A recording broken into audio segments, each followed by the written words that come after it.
Hello, family, and we're back again. Sorry about the interruption if you were tuning in a few minutes ago, which can't see now because it's definitely deleted. But we are back again, family, and as I said before, this is definitely not CVEX. This is some fictional, imaginary place we've run off to, looking good around us, and we're going to continue our adventure through Ester's tower.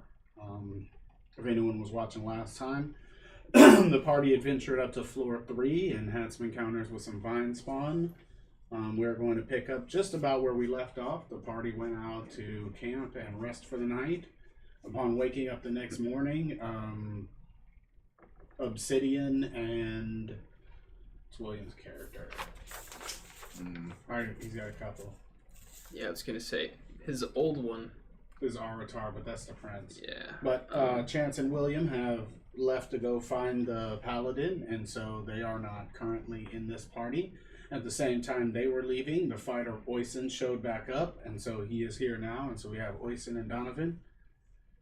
And I think we're going to pick up right there. All right. So, one of the first things I want to do is kick this unconscious gentleman. There is no unconscious gentleman. He was gone when you all woke up this morning. What? Even after we tied him up in the net? Is the net still laying around? No, it's gone too. It's gone too? Yeesh. Footprints. I'm going to search for footprints or maybe even drag marks or something. Are you going back outside the tower? At this point, you guys are in the tower. If you look up there. Oh yeah, if I would have noticed that he was gone, that would have been one of the first things I searched for, was either footprints or drag marks or something along those lines. Where we left him. Okay, go ahead and search. 16. So this is a cobblestone road, and so there aren't much for footprints. You can see that there appears to be like some sort of drag marks leading off away from the tower, though. Which direction? It would be east. East? Mm-hmm. Okay. Mental note. And I am with Donovan already. You are. Hey, Donovan. Yes, sir. So, Oysen, when did you... I got back So this what morning. Okay. I assume you, So, I mean, where were you while Obsidian was here? I mean, did you find anything else out? he left me with the, he told you about the other group and Yeah. how they were covered in vines. And, well, he left me there to observe, and if anything changed, let him know. Well, the bodies fully withered away. And when they did, the vines retracted back into the ground.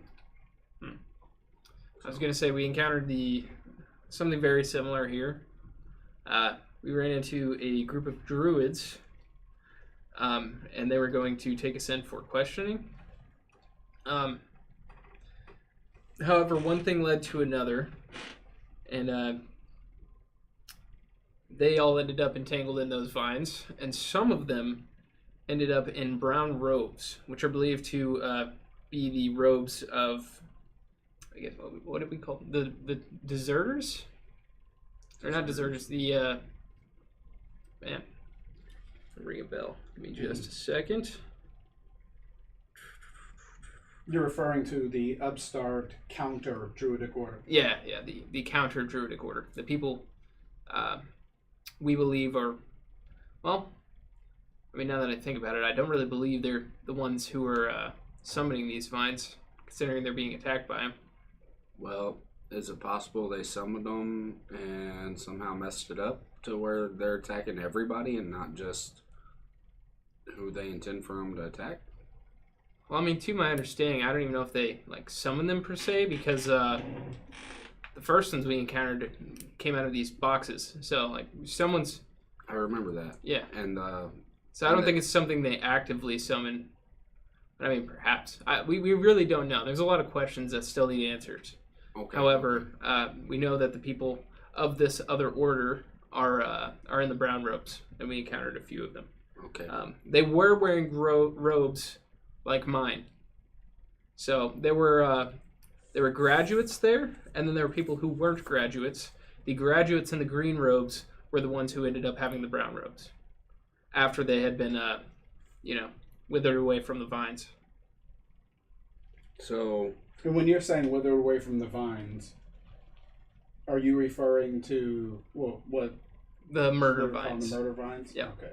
You're not meaning the ones that were released from the vine spawn, No, like from being the vine spawn. no. Okay. I'm referring to the murder vines. so brown robes are what? What'd you say we're calling those again?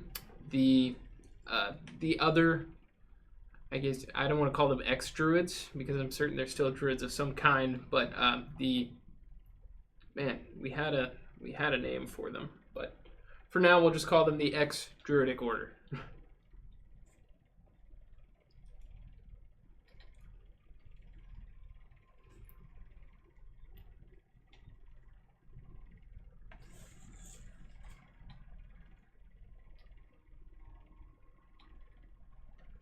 And do we know? On top of that, another interesting thing, which I mean makes sense given what we know about the vine spawn. So the way the vine spawn work is, whenever people are afflicted, they turn into the vine spawn, and some of them have a small chance to turn into these woodlings. So they're more sentient creatures. They're just, natural. Woodlings, you said? Woodlings, yes. This is all pretty crazy to me. Now, listen, in your experience being hired for the druids here and there, woodlings are kind of like a legendary creature, more mythical, like a humanoid-looking creature made out of, like, a lot of times willow wisps, like branches, things like that. Right. And so they look plant-like. They're not like an int that's just a tree that's walking around. They look far more human, but still yet made of plant material. So you've never actually seen one, so I mean, you probably don't have a great image in your head of what this would look like, but you have heard the legend of them before. Right. Speaking of which, I'd like to examine myself again. My arm. Okay. I'm gonna check out my arm and see if it's changed anymore. No, I just kind of want to see the pace as far as how fast this ordeal is progressing. no, it doesn't look like it's changed at all from when you looked at it yesterday. Okay. You're referring to the wood grain, right? Okay. Yes. Specifically, the cypress wood grain. Mm-hmm. Yes. Let's not forget that. All right. So we had encountered some vine spawn in here. Mm-hmm. One of them in particular, our friend Obsidian has this special arrow, I guess, and he had shot one of the vine spawn, and it turned back into a human. We had him tied up and outside the tower, and Obsidian and I don't know what his new character's name is. Yeah. William's character. What I have written down.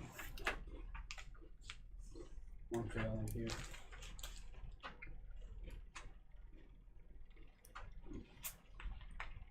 No, I don't see it readily, so. I don't know why we're doing that. We have this resource at our disposal. Either way, Obsidian Atreus. and Atreus both went to go search for Aurelius. However, they're obviously still not back, so I'm assuming he's gone off somewhere. And the gentleman that we had tied up is also gone. There's drag marks heading to the east.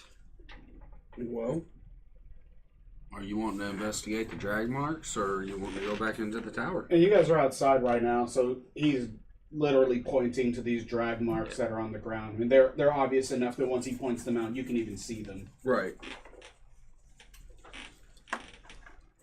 And to be clear, they do not lead back into town toward where the gate was. They lead off perpendicular to the tower and that main road leading to the tower. And so if you were to follow that direction, essentially you would just run into a wall. There's no, like, the walled part of the city, there's no other exit. The only exit from the walled part of the city is the archway that you came in initially, where you had your initial confrontation at. Okay.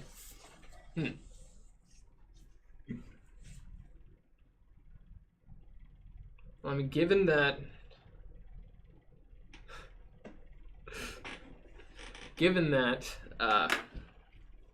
Obsidian and Atreus is not back with Aurelius yet,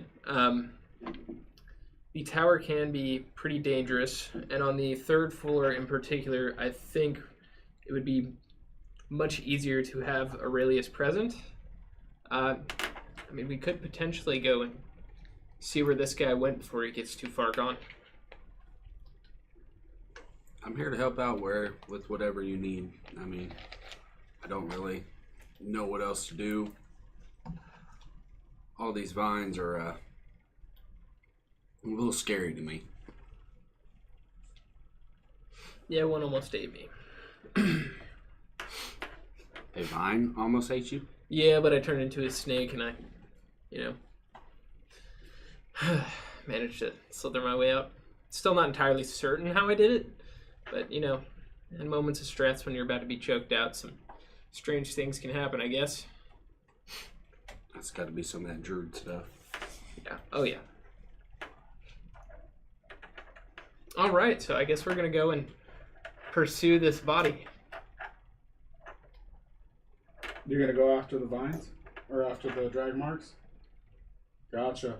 Well, as we were supposed to play the tower, I obviously have 0 prepared for that. And so the people watching at home are going to still get to see this wonderful map of the first floor, because I have nothing prepared for that direction. But as always, that does not matter as far as the game goes. So, you would. I regret having added that detail. I absolutely do. But we can postpone if we must. No, they're not. I know how this works. There's no must. We're here now. This is where we're No at. must, if that's what you really choose to do. I mean, we could check out the second floor as well. As far as the third floor goes, we might want to give it some time before you go back there anyways, seeing as how one of the rooms is smoldering. There were 2 rooms that we encountered, or there were technically 4 altogether, I believe. 2 of them had the murder vines on the ceilings. So one of them I burnt to a crisp. There's also a vine spawn in there as well. The other one I just shut the door because we weren't going to deal with that. There are another 2 doors. They're actually iron bars. And it looked like there was maybe some jewelry and some other stuff in there. I'm not entirely certain. Yeah. So we might want to give that time to air out, but we could potentially also go check out the second floor. I mean, I don't think these tracks are going to go away, but at the same time, there's no telling what time this gentleman got dragged off. So I mean, he could already be long gone, and we'd just be chasing So nothing. what exactly do we need Aurelius? Mm-hmm. Aurelius on the third floor for? I mean, just utility, especially given the murder vines. That is one detail I left out. So, Aurelius seems to be affected by something called the verdant haze. And what this does, he's consumed by raw nature magic, which, I mean, this is extremely rare stuff. There's actually only 2 counts of this in all of recorded history, as far as we know. And depending on how he handles it, I believe, because he's not a druid, he can't really control it. So in history, there's been 2 routes that this has gone. Let's see. So, the first time a gentleman named Yorsis encountered the verdant haze, he saved a king's life. The second time this had ever happened, a gentleman named Bjork, a paladin, had to be chased down and killed for killing countless druids. Now, whenever he was afflicted by this, he managed to wipe out a significant amount of these murder vines. However, he tried to attack me specifically, and he called me the Taint. So, which makes sense. It tracks because whenever we ran into that landworm, it said something similar. It doesn't think that the order itself is doing the right thing. So, didn't you say you burnt the vines to a crisp in one of the rooms? Yeah, in one of the rooms. However, anything else that was in that room that's flammable is probably also gone. So if he helps control the vines, but you can burn them, do we really need him to check out? I mean, yeah, if we don't want to burn up any potential evidence or other stuff that could be in the room, anything of importance. I mean, we got paperwork. There was this really fancy map that was on a desk in the middle. And one thing I've noticed about these desks and the furniture in the tower specifically is it's all kind of living wood. I'd almost consider it all like one entity. Like everything is kind of interconnected in the tower. So what's going on the second floor? I don't know. We haven't gone there yet. The way the stairs work. So you just went right up You second floor. There's to the no third actual floor. second floor. Oh, If you yeah. remember, it's the platforms. Yeah, that's why right. It goes Yeah. from 1 to 3. But go ahead and continue to tell them what you were saying about the stairs. So the stairs kind of work weird. On the right side, it goes from first to third floor, correct? Mm-hmm. And then on the left side, it goes to what is it? It's an even odd set of stairwells. Okay, yeah, there we go. It's an even odd set of stairwells, it seems. So One set of stairs goes to all of the odd numbered floors, and the other set of stairs follows the inside of the tower, hitting all of the even numbered floors. So we can go straight to the fourth floor, in theory. In theory. in theory, yeah. Well, let's do that. Okay. If you've already been to the second and don't want to do anything on the third, let's go to the fourth. Yeah. Okay. Let's do it.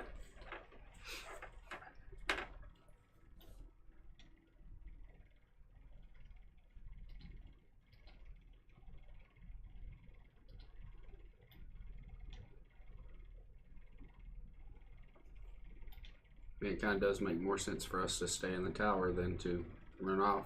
That way, when everybody else comes back, we're still here. I mean, if they're still in the city, there's potential that they'll run into whoever it is that took our guy off anyways. So you guys walk up multiple flights of winding stairs. And as he had described before, you find that the stairwells follow the inside of the tower wall. Mm-hmm. And after, I'll reiterate because you weren't here for the description. And so as you come into that ground floor, you see this huge wide open floor. You see that everything's made of this gorgeous marble in here. And there are pillars that basically hold up the ceiling above. And these pillars go up and continue. Where there would be a second floor, it's just wide open to what would be the bottom of the third floor. And the ceiling is this beautiful rounded dome ceiling with all kinds of murals and things on it. The walls wrapping around the first floor, the marble, have reliefs carved into them, which are basically like carved images of events and things happening over the history of Elder Vane. And so the set of stairwells have a platform on each side of the room, and they spiral up. And so as you get to the second floor, there was no actual second floor, but there were two large stone outcroppings, one on either side, with a seating area. And actually, I'll go back to that right now.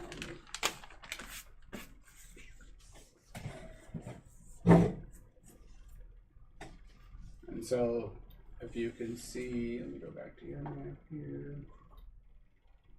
This big stone outcropping, let me put you in here. So you can see. And So there's these large stone outcroppings that overlook, and you'll see that the bottom image is actually looking down out here over the first floor and everything going on.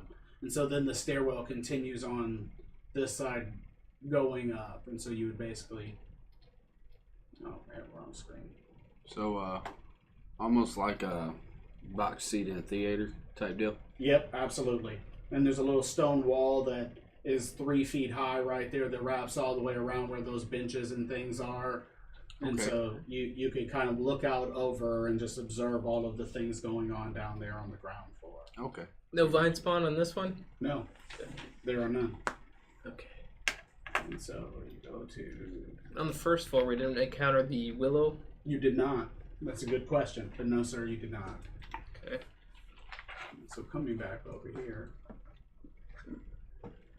you guys are standing on the platform of the 4th floor. Let me swap over to the 4th floor here.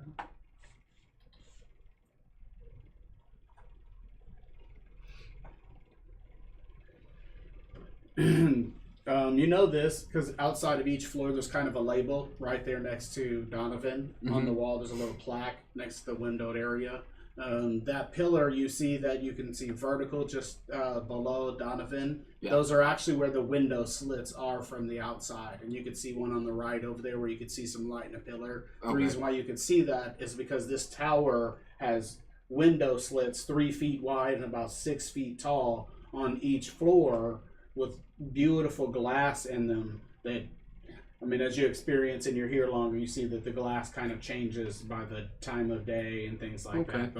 But it's got this glass on it that lets light into the floors, and the inner ring has something similar, and the windows in it are almost like convex magnifying glasses facing in the room so that the light reflects and basically shines around the inner circle of the room too. And so as you guys are looking up, all you can really see ahead of you right now are a set of bookcases.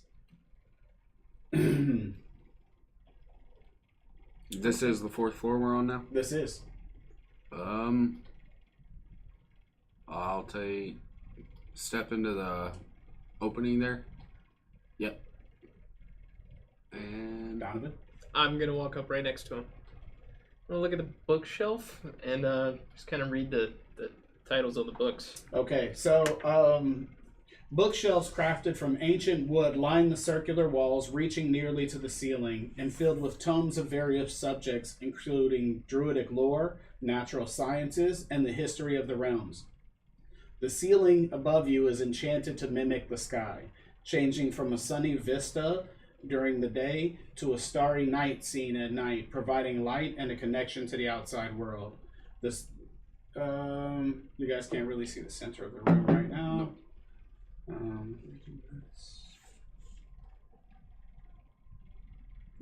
Right there in front of you, Daniel, all of the books that you're reading seem to pertain to druidic lore and history.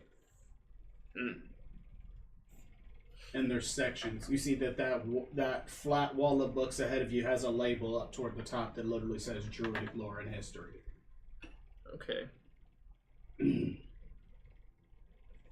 Is this written in common or? Yeah. Common.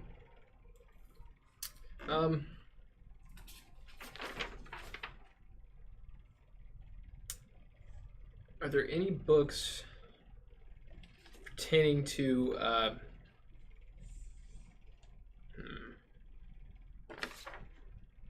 Where do you think books on the vines would be? That's kind of what I'm wanting to look for.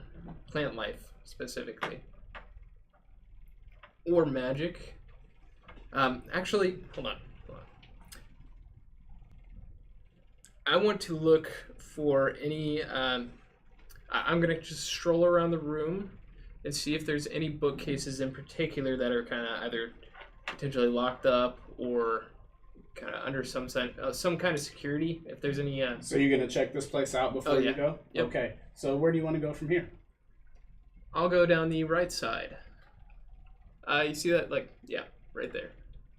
And you see that right over here, there's a big stone statue of some kind of warrior or something like that. You can see the back of it, and it blocks this passage into that area over there. Then you see a passage between the bookshelves here. Does that statue look like either of the ones on the first floor? Yes, it looks exactly like the one on the left, the silver one.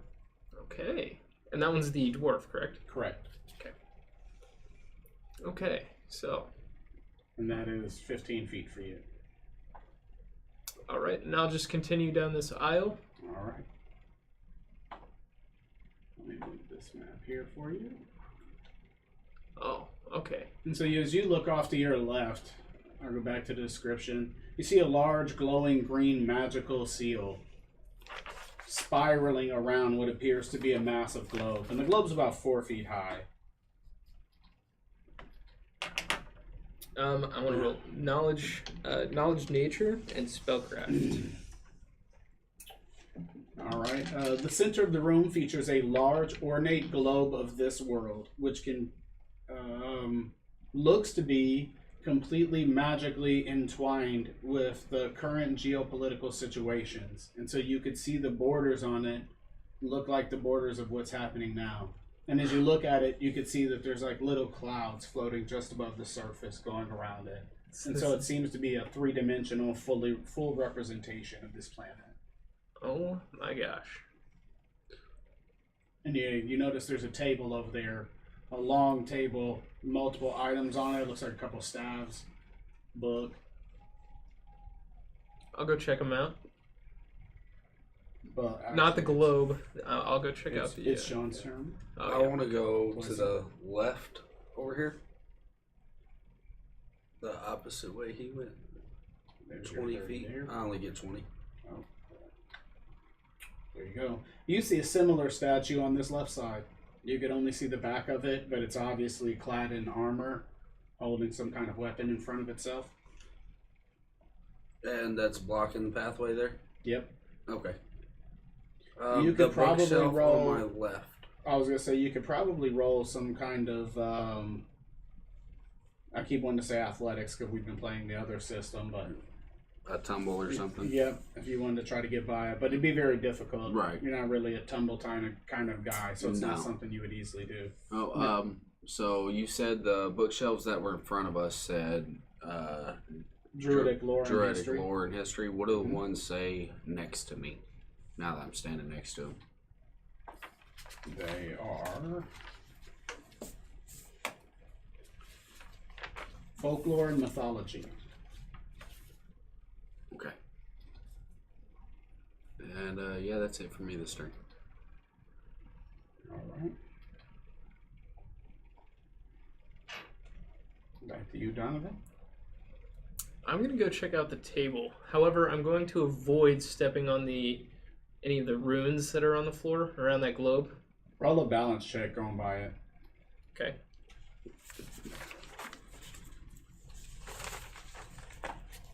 Second, let's see what balance is. Dice of Doom. That's gonna be 11. Dice of Doom. Oh crap. I mean, look at the square. You know, you got the. You made it by.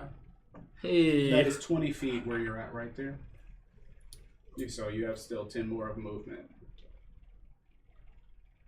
Okay. I'll walk up to the table. What's that book look like? Book. I don't like the way the straps are on it. Just pretending you can read. I only went to school for like 10 years. I hope I can read.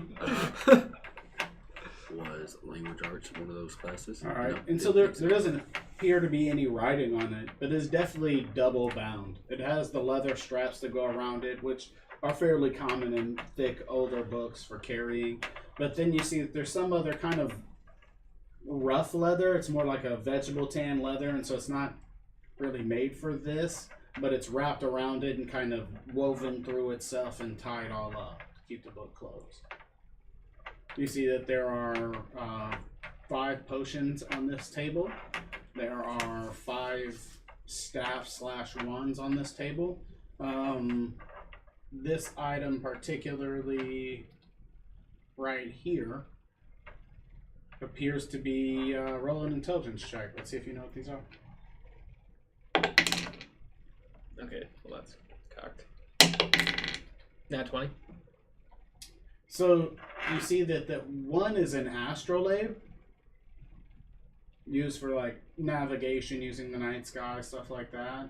And the other seems to be some sort of other device similar to that, but it doesn't have anything to do with this planet that you can tell, but it's some other measuring device. Having seen a compass and astrolabe and things like that, you're sure it's what it looks to be, but you can't be certain. First and foremost, detect magic. Okay. And then I will spend the... You realize as you try to cast this spell, it doesn't work. At all? Doesn't do anything? Oh, you suck. Huh. Well.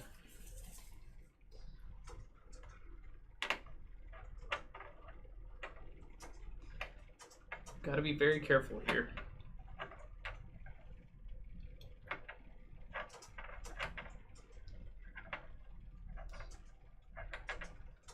So the book, in particular, I'm gonna grab that.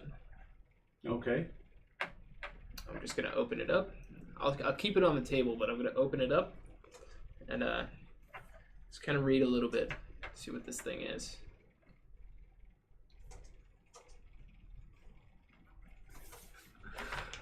One thing I'm looking for in particular is any kind of writing on the forbidden. When you start to undo the outer binding, roll a reflex save. Ooh. It's that book from... You know what I'm talking about. Mm-hmm. 16 Yeah, that plus... That's 18. So you drop it instantly because the moment you try to undo those strappings, it's like being tased. You just like you lock up. Doesn't do you any damage, but it's enough that your muscles just instinctively release the book, and you hear it at the table. It's heavy. It's a very heavy book. So whenever it's tied up, it doesn't tase me though? No, when you picked it up without undoing it, it did not. Okay. Can I tie it back up?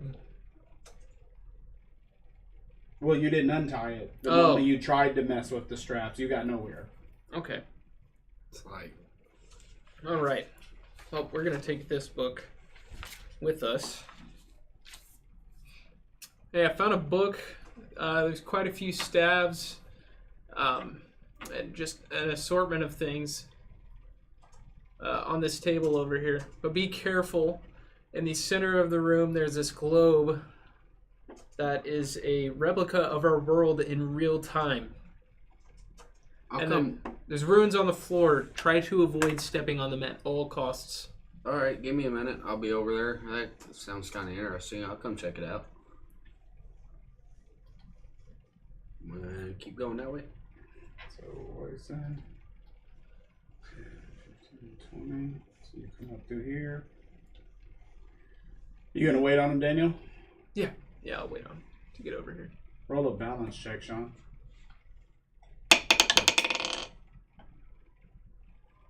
11. Hey, you rolled the same. Yep, that's good enough. You're ready to pass it.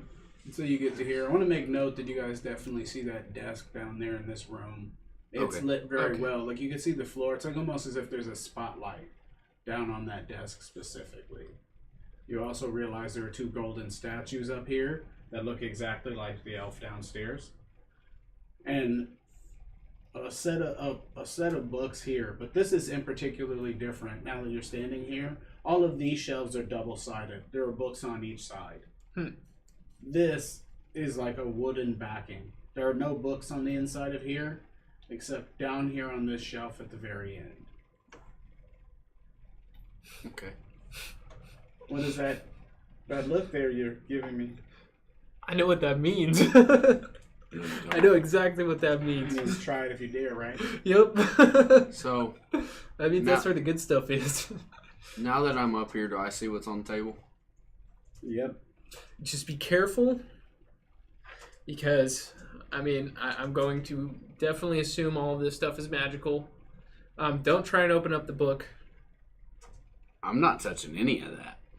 And yeah, magic doesn't work in here, or it seems to not work in here. So, roll an intelligence check real quick. I don't know how familiar you are with magic, but 17. All right.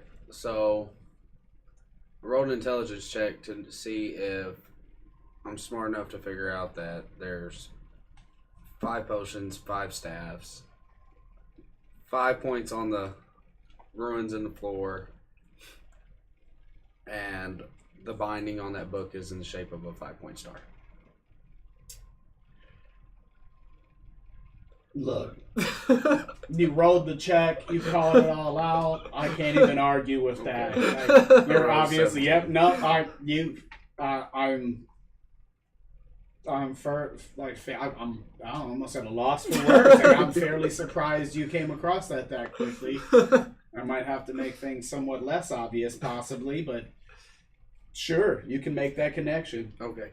So, I will say this, that you notice that the potions almost match the color of the staff/wands.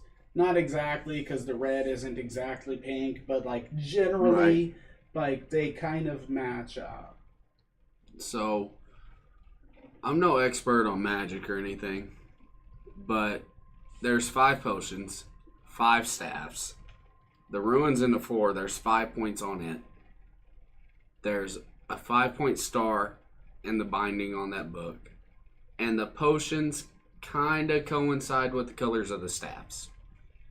What that means, I don't know. But I think it's all connected somehow.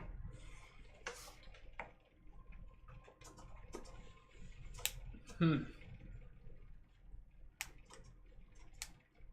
I familiar with any of that in Druidic lore? Is there a certain kind of oomph behind 5 in particular that I may have heard about at any point? Yeah, roll your intelligence check. Let's see how deep your knowledge goes, especially. Not one. You kind of slept through that class, but you know there is some kind of correlation between the power of the magical effect, or essentially the spell being cast, and the numbers according to the symbology. And so they only go up to 6, and 6 is ultra rare spells. And so 5 is like the number of what you would consider the spells just before epic. Oh, Like they're all of the big kid spells. And so if you were to try to create a magical ward at this point, yours would have 1 circle. This has got 5. And so that means some high level magic. this is some extremely potentially dangerous high level magic we're dealing with here. I mean, as far as I know, there's only 6 tiers, and that kind of corresponds with the power behind the spell, or the strength of it. And this is at a 5. I've never experienced anything like this. So what I'm hearing is we need to leave this stuff alone.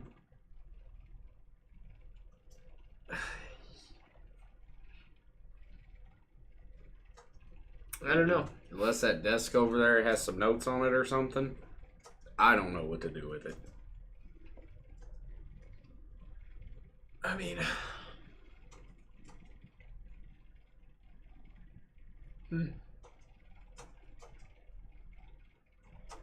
So of the things on this bench, the odd things out are the book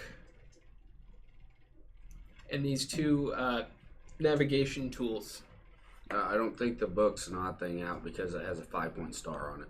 Or yeah, sorry. I forget about that.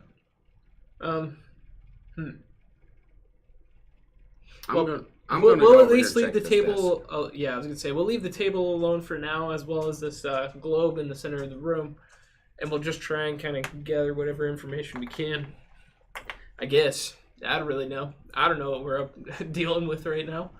Yeah, I have no clue. I don't know what this globe does. I mean, it's cool, but I don't know anything about it and why it's awarded. Isn't that what you said? How about these glyphs on the floor? I mean, have I studied anything similar to this? Yeah, anytime you create magic or you make a magical effect, that the glyphs have meanings as far as what power the effect carries, how it affects whatever it's affecting. And so it's like knowing that this is Chinese without knowing what it says. So you know they're obviously Druidic runes and they mean something, but you don't know what they mean. Okay.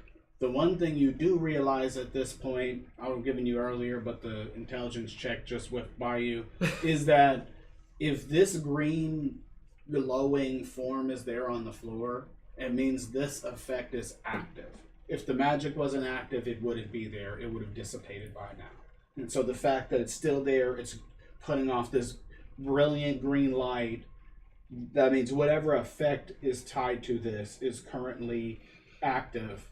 Well, I know At its fullest potential, probably. Okay, so this glyph in the floor is currently active. And one thing I have kind of figured out from that is whenever I tried to use detect magic, it didn't work. So I'm going to guess at least one of the effects, which I don't know if there can really be multiple, but if there is, I know one of the effects is that magic doesn't work in here. So any other type of magic, at least. So it is possible that all that's doing is keeping people from using magic. Which, No. Actually, I guess yes. If you were, I don't know that you knew his detect magic didn't work earlier. So if You that's just the said it. information, okay. yeah, I just said it. Sorry, I didn't catch that then. But then, yeah, sure. If you're making that correlation, yeah, I think you could definitely make that idea. Okay. So, All right. So what I'm gonna do, I'm gonna walk over to the desk and balance check to get around that is a 12. Yep. So you kind of, it's obvious. So you step around it on the floor. You come over to the desk and you see that this is a map of Eldervane. Like right now. Like very detailed. You could see the smoldering remains of what was the camp outside of town where the ceremony was going on. You could see the broken buildings in Eldervane. You could see the smoke wisping out of the little towns and things around. This is a fully interactive map of Eldervane. So that's just sitting. That's all that's sitting on top of the desk. Yeah, it's like looking at an HDMI screen that is showing you a top-down view of the world. So on this desk over here, there's a map that's similar to the globe, except it's of Eldervane. we found one of those on the 3rd floor as well. Like with the smoldering, broken buildings and. I mean, yeah, it was. Actually, I Like this I don't looks recall like whether it what's was actually outside. moving or not. I believe it might have just been the world map. Yeah. So this looks like what you would be looking at if a bird flew over Eldervane right now. We were looking at the world map upstairs, as opposed to just Eldervane. And you were correct. It wasn't as interactive. It wasn't as real time. It was just correlated to the desk. Like you picked it up, it disappeared. You laid it down. It was a world map. Yeah, see if you pick that thing up, if the map disappears. I'll try and pick it up. It's a blank piece of paper. Yeah, the map disappears. I'll set it back down real quick. Set it back down. It's there. It's back. Okay. So I have more movement, or was that it? So those maps are also. No, you have more movement. That's just you standing at the desk. I want to come as far around as I can. Keep in mind, I only have 20 feet. Yep, there you go. That's where. Are there drawers on the desk? Nope. Nope. This is more akin to a podium or an altar. I got you. Like a solid thing. Yep. Although from that end over there, it just looks like a desk. Right. Okay. The inside of this area is similar to the way I described that hall. There are no books on the inside of this area. It's like wood panel. And so this is more like its own little private room. Right. Yeah, so all that's in this room, I guess you can call it a room with the bookcases around it. All that's over here is, as far as I can tell, is this map on this desk. But when you pick it up, it just turns into a blank piece of paper. Huh.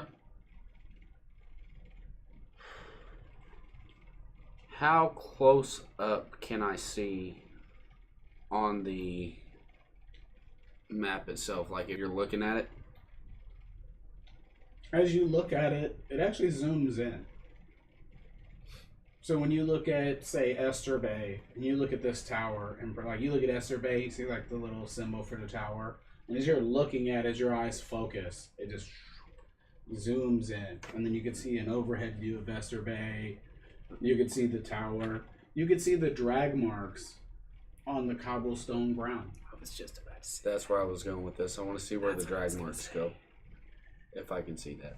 You follow them on the map, and they go all the way over, follow the street till it dead ends at the wall, and they end abruptly right in front of the wall. So I can zoom in on this map, and I can see the drag marks from the body that you were talking about, or the guy, or whatever you said. And the drag marks go all the way to the wall and disappear. At the wall.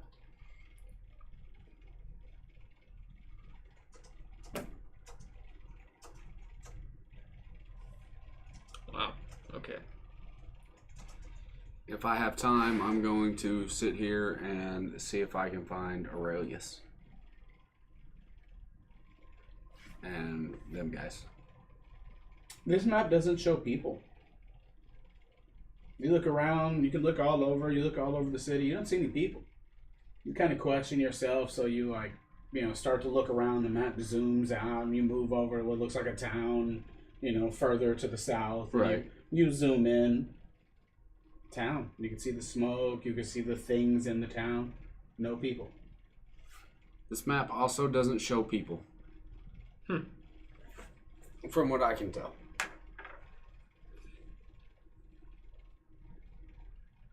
Okay. You're up, buddy. All right. So, I want to go mess with the two navigators on the other side. There's one here, this is the astrolabe. Yep. And this is the other weird navigation. I'm going to go mess with the weird one. Just kind of check it out and inspect it. Okay. So what in particular is different from our astrolabe? And so you see this thing, and you can see the colors overlapping each other, and this weird symbol here that rolls around the inside, and then this other weird symbol here that seems to rotate. And so this looks... I will roll an intelligence check, because it's kind of iffy here.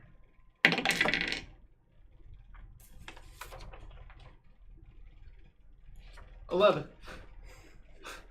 I was waiting on that It one. looks like something to do with the planes, as opposed to like terrestrial navigation. So this could be a means to navigate the planes.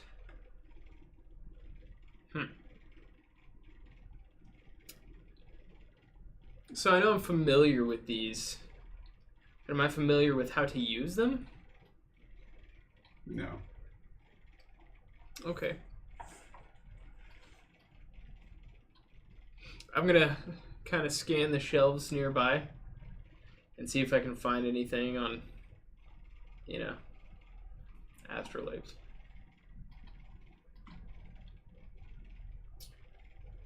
I'm not gonna read anything in particular. I just want to find a book that I can kind of take with me or something. So you walk around. You don't see anything in this immediate area. You see herbalism and potion making, flora and fauna of Eldervane, section on geomancy and ley lines. Taking all three of those. That's sections of the library. Those aren't books. Oh, Those are sections in this library. Let me zoom out for you here. And so that's reading the sections going around this room here. Wow.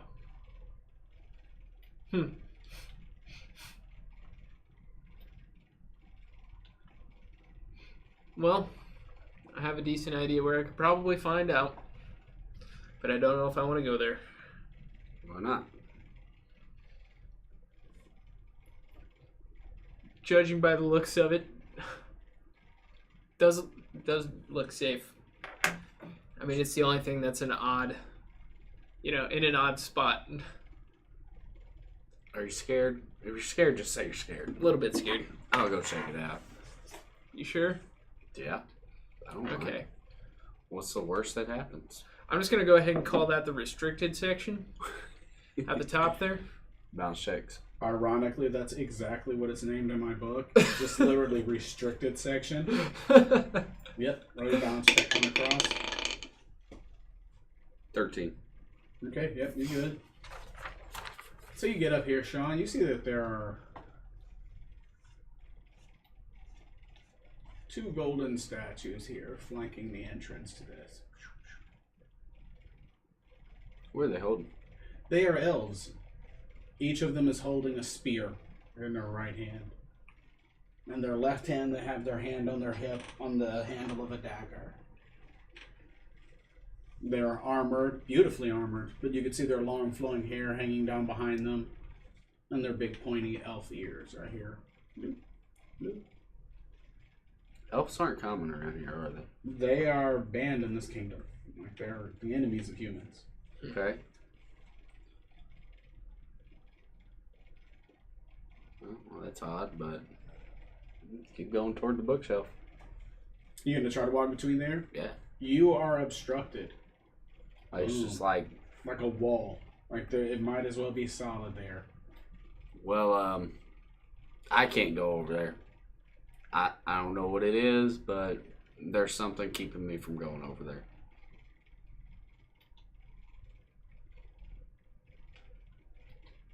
Here. Hold on to this and try and go through there. And I'm going to hand him that prismatic coin. See if that does anything. Well, my arms are 6 feet long, so I'll walk you're over gonna there have to and bring hand that it to him. over here. Yeah. You hand him the coin. He tries to hand you this coin, and it's made out of some weird metal you've never seen before. It's kind of iridescent, like the colors shine as it moves around it, and it has some kind of dragon symbol on it, like a dragon with its wings open on one side. And you flip it over, it's like the face or head of a dragon on the other, except instead of scales and spikes sticking off, they look almost like feathers. But it's definitely not a coin you've ever seen before. Is the dragon similar to the green dragon we met with the archdruid and stuff there? Only in the fact that it's a dragon. Okay. On second thought, maybe I should go. Just because the books correlate to druid stuff.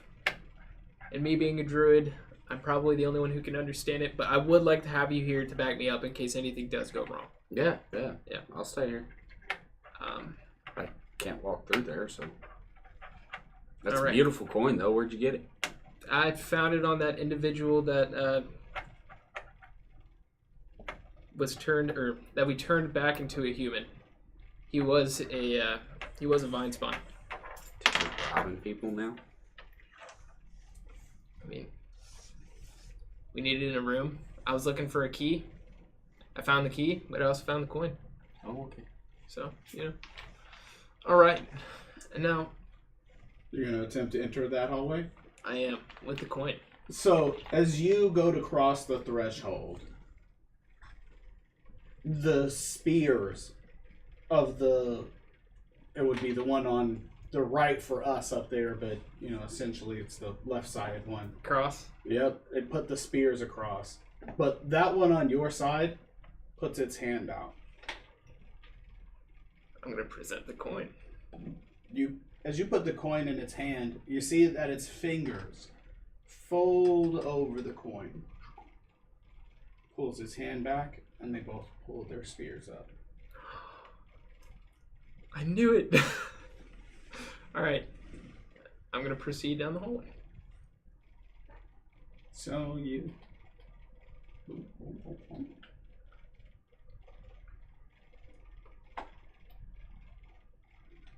You proceed down the hallway, and you see that there's just this little shelf of books back here all by itself.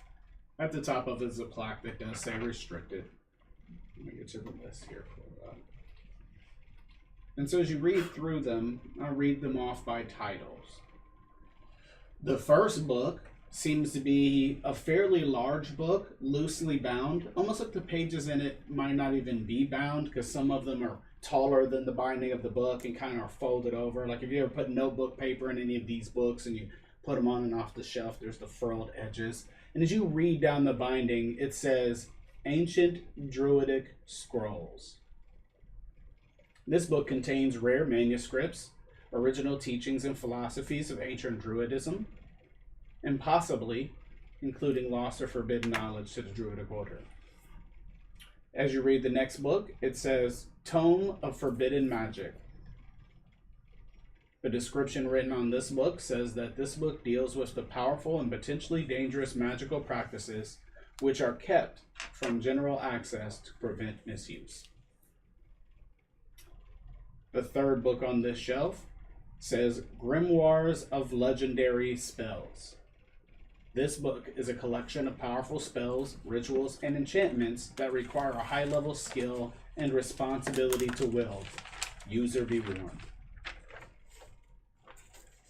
The next book says Prophecies and Divinations. This book contains texts of ancient prophecies or highly complex divination methods that are sensitive, easily misinterpreted, and are absolutely forbidden by use of anyone in the Druidic Order.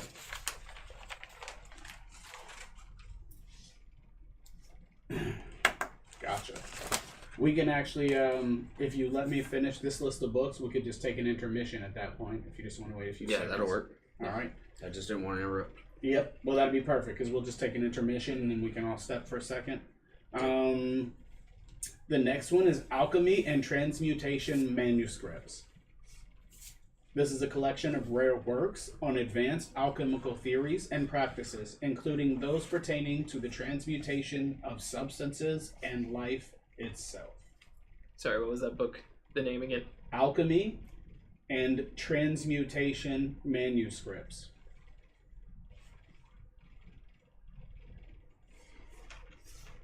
Okay. The next one is called Chronicles of Eldervane's Hidden History. I would like to caveat that I didn't specify, but this is all written in Ancient Druidic, and so you're kind of loosely translating this. These aren't exact translations, So at least as far as you can tell. Chronicles of Eldervane's Hidden History. Hidden History. This is a collection of secret histories and accounts that contain sensitive information about Eldervane, its allies, and its adversaries. The next one is called Lexicon of Ancient Languages.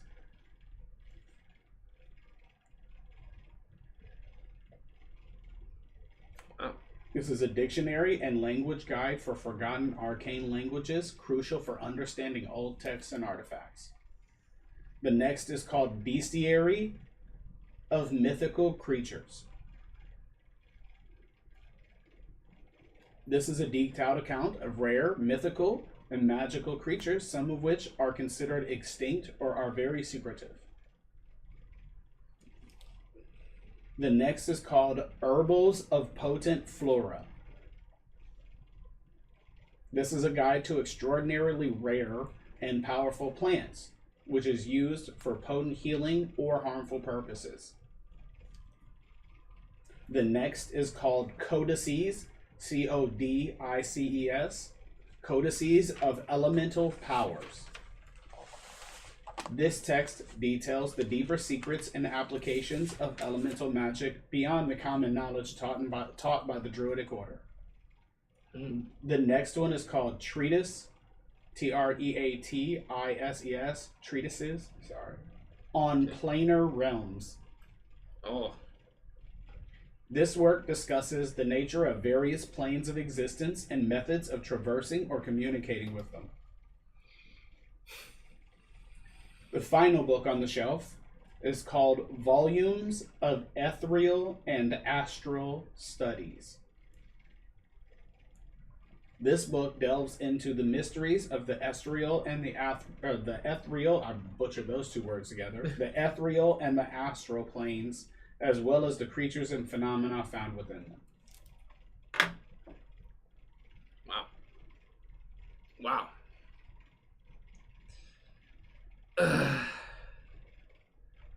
I feel like we should intermission here. You could take a second to think about this. Yes. I told you, everything in here is a bombshell.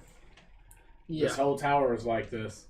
I love the way this tower all came together. This is a huge catalyst for the story.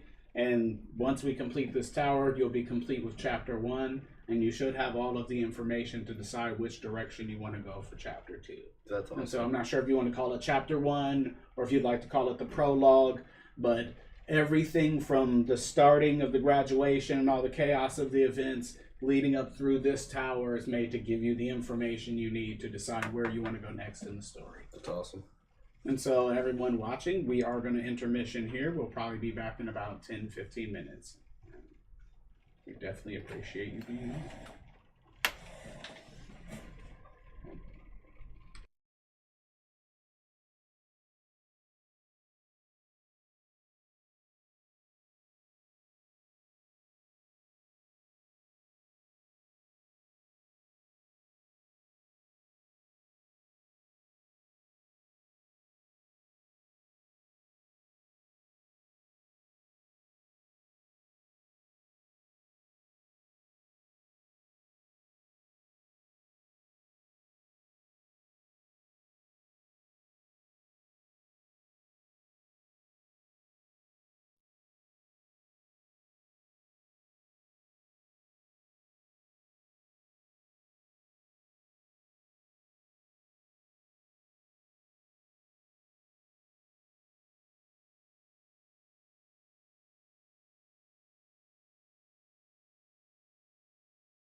So, family, and we're back. Sorry for the intermission. If you've been keeping up with us, we appreciate it.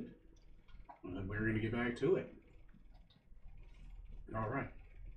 So, Donovan, you have these books.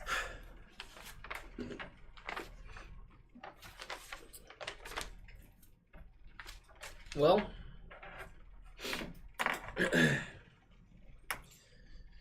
I want to go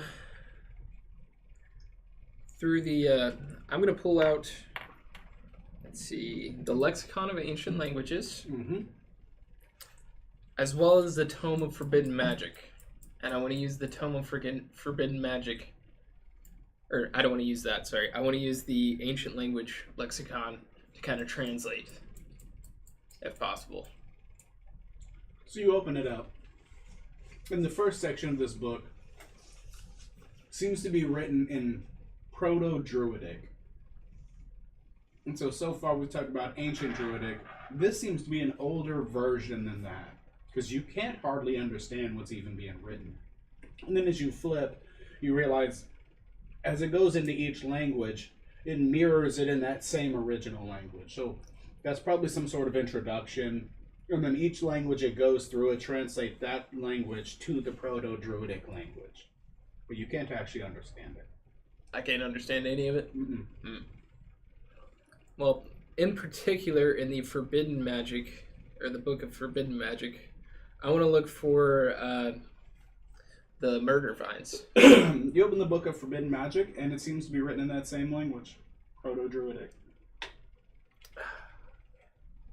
That's tough.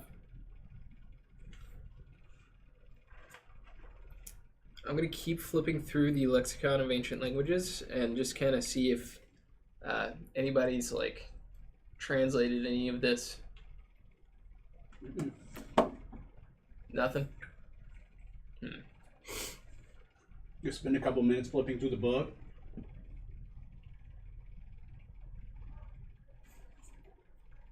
I want to open up a couple of the other books and see if they're written in the same Yep. kind of language there. Hey, can you do me a favor? Yeah, what's up? Can you look around and see if you can find any books on a kind of ancient Druidic language or Proto-Druidic? So I'm going to take that completely literal and look around, take a sneak check, see if I see anything. You're standing at the desk. Yeah. There are no books on any shelves around you. You're like, no. I thought he was right next to the statues there. Yeah. Oh, actually, I am. no. You are correct. Yep. But yes, even that being so, no. You look around and you kind of look at some of the titles. No, there sure isn't. Nope.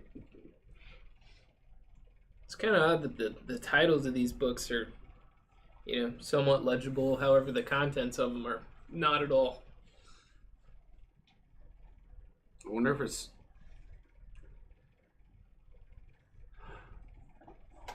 some kind of magic or something keeping that from being legible. Is that a possibility?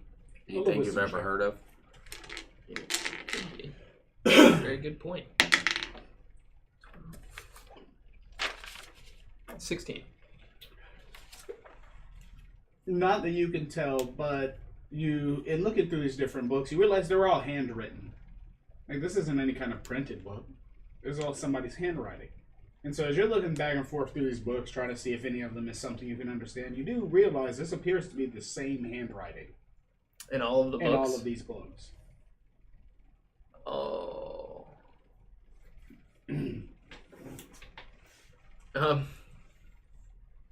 I want to search for, I don't know, maybe a signature or something somewhere. Maybe they signed off on it. Sure. Now that you're purposefully looking, roll search check. 16.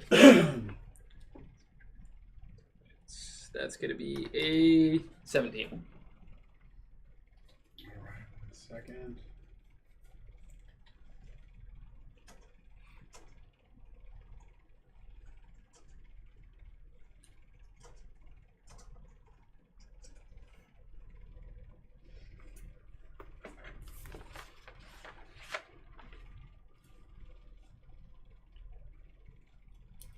And so you search around and you find that most of them have this strange symbol. You've never really seen this symbol before, but you know that some druids don't actually sign their name. They just have a mark. So you find this mark in each of these books. And then eventually you come across like an actual name.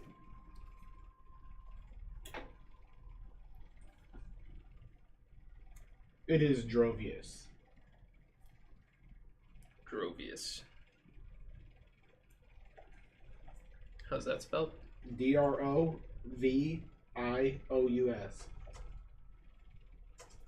Okay.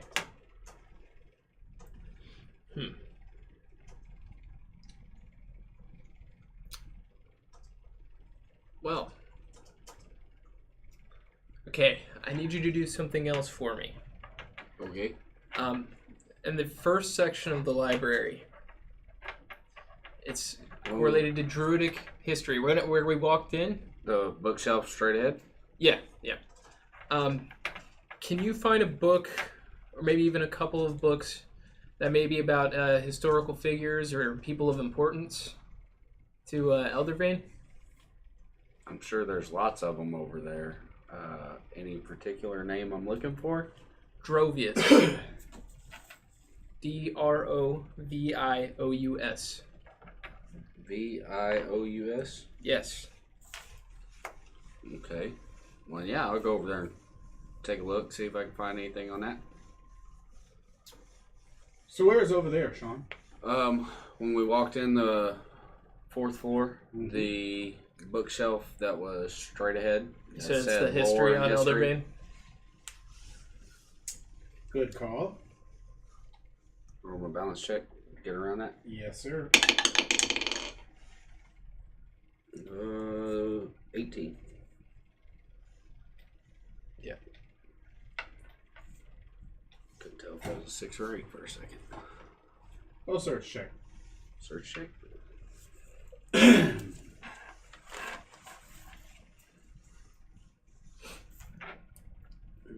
Do you have a picture of that symbol, by chance? 16, 17. So you search for quite a while, and then finally you come across 2 books that may be the books holding your answer. One book is just called The History of Eldervane.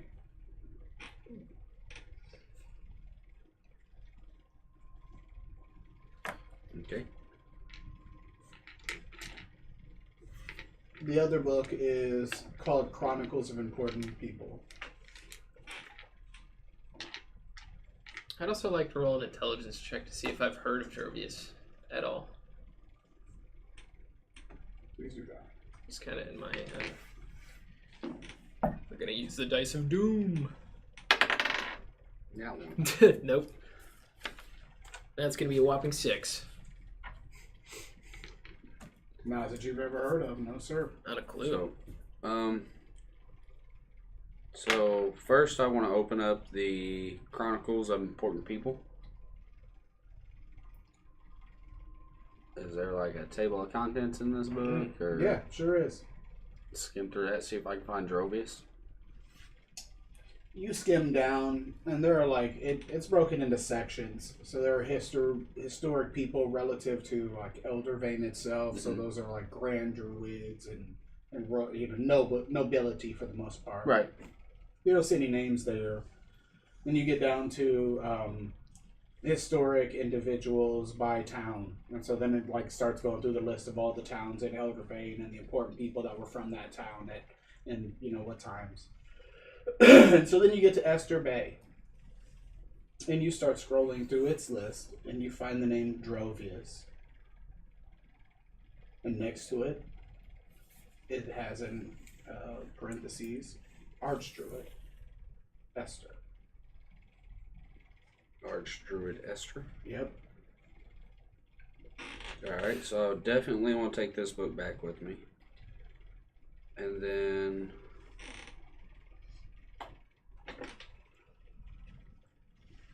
I'll go ahead and bring the history of the ring with me too. Okay. And head back over there toward Donovan. Bounce check. 6, 8 on my balance check. Roll a reflex save. 19 plus 3, so 22. So you accidentally step on the outer ring of one of those circles protruding off of that magical aura, and it's like a vacuum. The moment you touch it, it's like you're being dragged in, and you're barely able to pull yourself. Luckily, you're a strong, hardy fighter, and you're able to yank yourself away. But it's like this instant attraction just tries to drag you into that field. Okay. I'm within earshot of Donovan, correct? Yeah, you sure are. Hey, Donovan. Yeah. So I did find a couple books, but as I was trying to get around the ruin, I accidentally stepped on one of the outer circles. Ooh. And it started pulling me in. Luckily, This one in particular. luckily I was strong enough to pull myself out. It was the circle right there along the corner as you're walking by this way. I don't know if that has any importance or anything, or you have any knowledge of that kind of stuff, but We'll find out here in a second. just figured I'd give you some. Okay. And then I want to meet him over there and grab the books. Also, this book I have, Chronicles of Important People. Okay. It has Drovius's name in it, and in parentheses it says Archdruid Ester. The History of Eldervane book I brought with me, I didn't flip through it, but it might have something in it, it might not. I didn't look. Okay. But especially with the tower being in Eldervane, I figured it might be some correlation there. Can you just pass those books along to me? I'll meet you over by the statues. Yeah. I'll leave these 2 books right where they're at. And then I'll go back. So you left all of the books on the shelf. Yes. Okay. And then I'm going to walk over there and just kind of meet him. I'll stay on this side of the statue, but I'll reach my arms through to grab those books. Okay. Yep. Okay. Yes, sir. Hand him the books. The moment they pass the threshold, they turn into stone. They're just instantly heavy. Roll reflex. 16. 18. Left or right? Left. So, the Book of Important People drops to the ground and shatters into a billion pieces to dust. As you keep hold, you end up grabbing with the other hand and you catch the other one. The History of Eldervane. The Chronicles of Important People is gone. Well, you better hope that what you need's in there. so the other one's still stone, though? Yeah, you can take this back. I'll take it back. Is it still stone? Nope. Alright. As it crosses the threshold, it becomes itself again. Well, looks like I'm gonna have to try and find something in this one. I'll open it up. Table of contents. Roll an intelligence check, Sean. Actually, if you could set it on the floor and kind of let me skim through it as well. 4. Okay. So you don't see anything relative to it. Maybe you could lay it on the floor and flip it for him. Yep, that's what I'll do. I want to look for Drovius and that symbol, if possible. Those are 2 things I'm going to be checking out for. That one. It's nowhere in this book.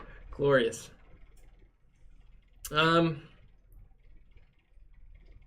Do you recall if there's any books on like symbols over there? I'm sorry, I know I'm sending you on a fetch thing, but I don't know if I leave this room if I can come back. Nat 20. Yeah, you absolutely saw a book on Druidic symbolism. Yeah, there's a book on Druidic symbolism. You want me to go grab it, I guess? I do apologize, but yes, please. Balance check. 15 on my balance check. Yep. Go get the book, come back. Second balance check. You're cautious enough at this point. I'm no longer going to make you roll. Okay. Now you've discovered it, as opposed to like kind of just hopping over it. You're very careful now. You get it. Right. You're fine with that. You make your way around it. And so you get the book. You can do anything with it, or you just take it back to him? I'm going to take it back over there, sit down, or set it on the ground, flip it open, table of contents, let him look at it. So, I don't know what I'm looking for, so. Starting with the cover. I did already close it. Did you see that image I put up, Sean? I did not.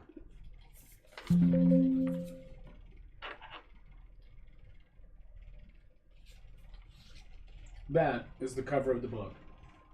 At the top of it, though, is the title that says Druidic Symbolism. Down here in very small letters above this name, it says first book written by Drovius. Wow. How did I miss this earlier? Well, it doesn't say that on the binding of the book. It's on the cover. So you're only ever seeing the binding. I got you. Okay. But no, that was in game. How did I miss this earlier? Okay, You flip it open, and right on the first page there's a little introduction. And the introduction is from the point of view of what it sounds like someone who just graduated the second level of the order. So not like your graduation, which would be commensurate to like high school or even junior college graduation, or meaning like someone who got their master's degree. This was probably just before this person became an archdruid. And so you read it, and it's an introduction from a student of the order, talks about his education, all the things he's done, how he specializes in light and water-based druidic spells. Then has a particular focus on the study of ancient druidic language and the druidic symbolism involved in nature magic. At the bottom is signed author Drovius Thornheart.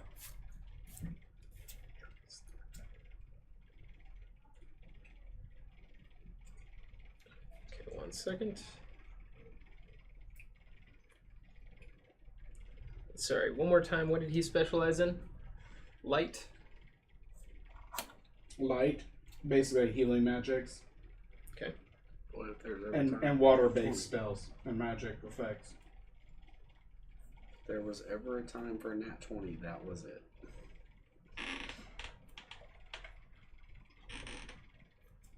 Light and water-based spells. And forbidden languages? Or ancient languages? Sorry. Mm-hmm.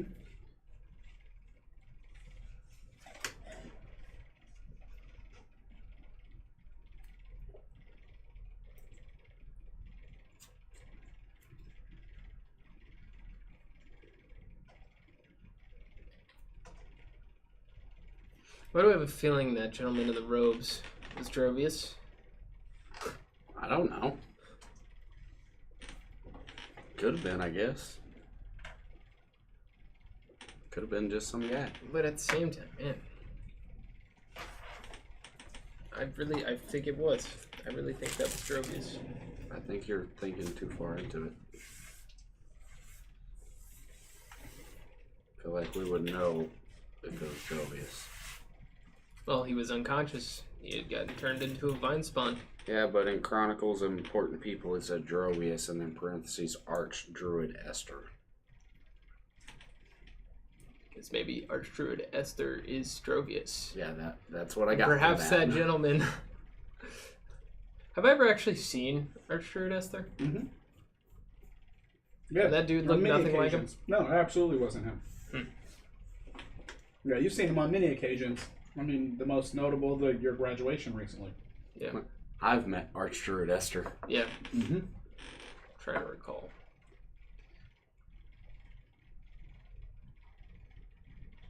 Well, whoever that guy was, he had to be of some importance at least, especially if he had access to this kind of stuff. Could have been the librarian.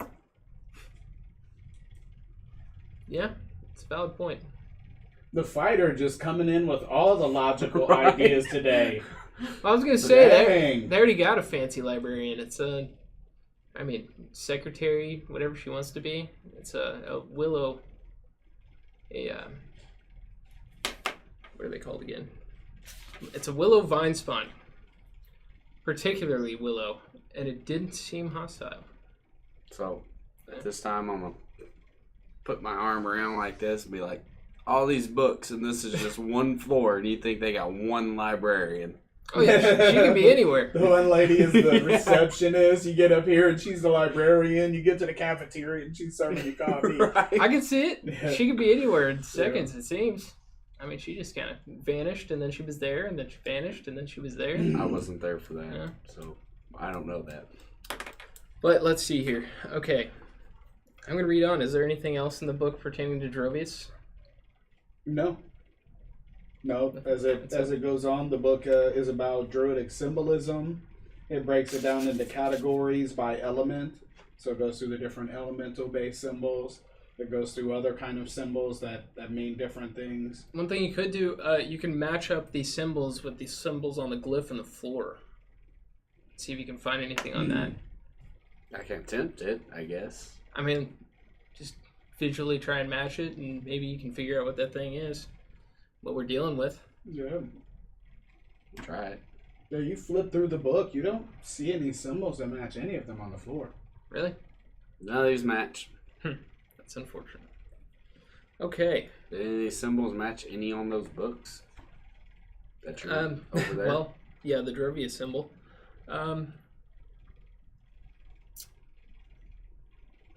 Does it? So his symbol, does it actually mean anything, or is it just kind of his sign off? No, well, you see the symbol in the middle. It looks really reminiscent of the way that the book is bound up on the table. The leather bindings and the way they wrap. It's very similar. Not exactly exact, because it's obviously not wrapping something made to be wrapped in that pattern. But around it was a border that looked almost runic. But again, it would have to be proto-druidic, because you have no idea what they mean. Okay. So the way the book is wrapped up in the center of the room, similar to this, it just doesn't have the runes.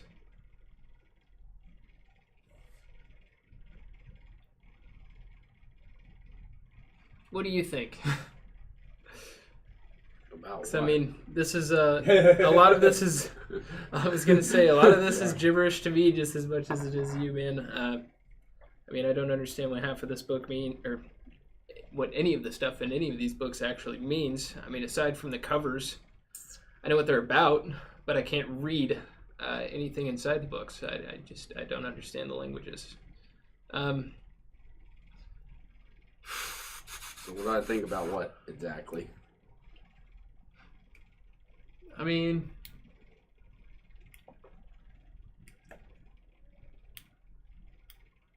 I guess we could try and maybe copy the runes that are on this book onto the book that's in the center of the table, onto the edges. See if it does something. I don't know.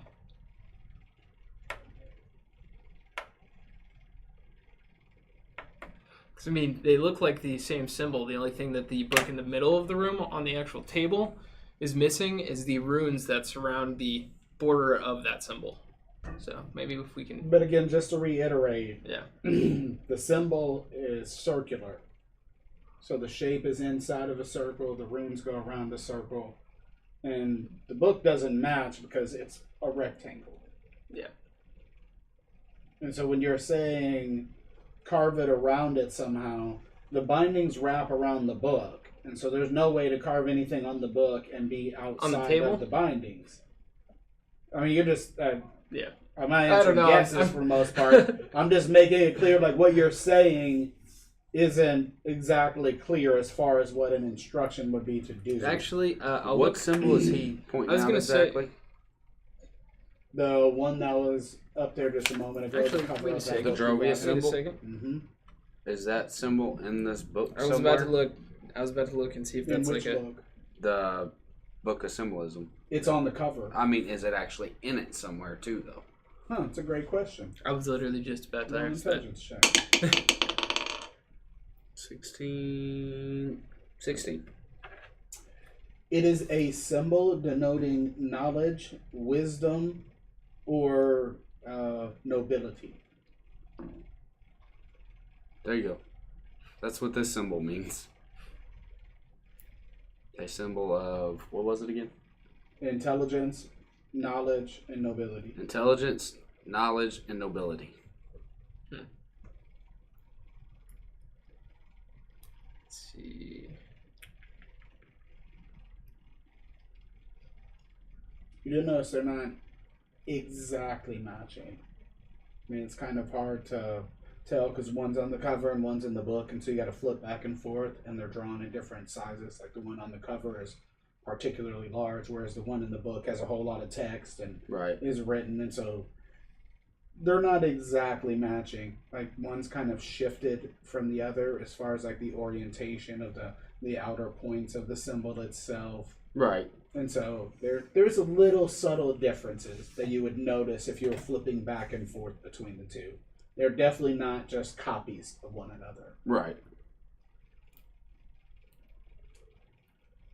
But it still has the runes around it and stuff like y'all are No. doing. No? No, none of these symbols in here have any kind of border or boundary around them. It's Okay, just, it's just the, the just the symbol. inner symbol.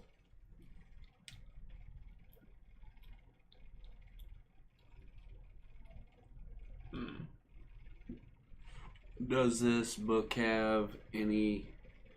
How many runes are around it? Bunch? Few? Little? There were a ton. Yeah, it looks like sentences.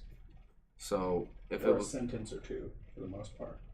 If there was a clock, if that symbol was a clock, the one at 12 o'clock, I want to flip through, see if I can find that particular one in this book. Nope. Alright, there goes that idea. I wonder. What you do find is just a circle, an open circle, and you find that that is the symbol representing order.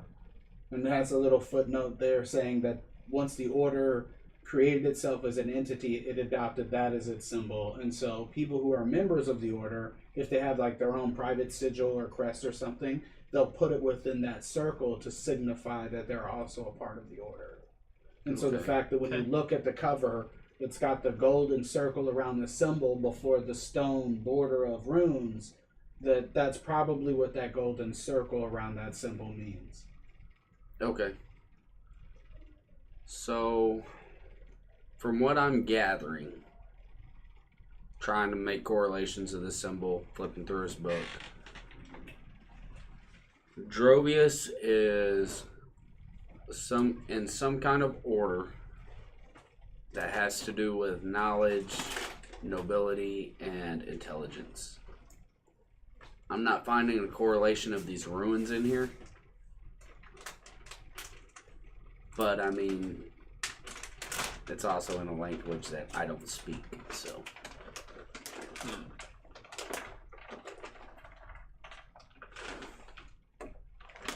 Can I recognize any of those runes that are on the border? No. No? Actually, you don't recognize it as in you understand them, but you recognize them as being symbols from that proto-druidic that you were seeing in those other books. So you don't recognize the specific symbols, but you look at it and you're like, well, those are the same sets of symbols that were in those books over there.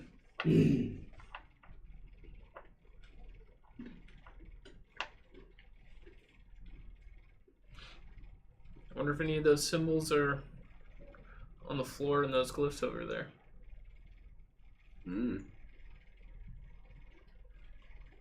Alright, well.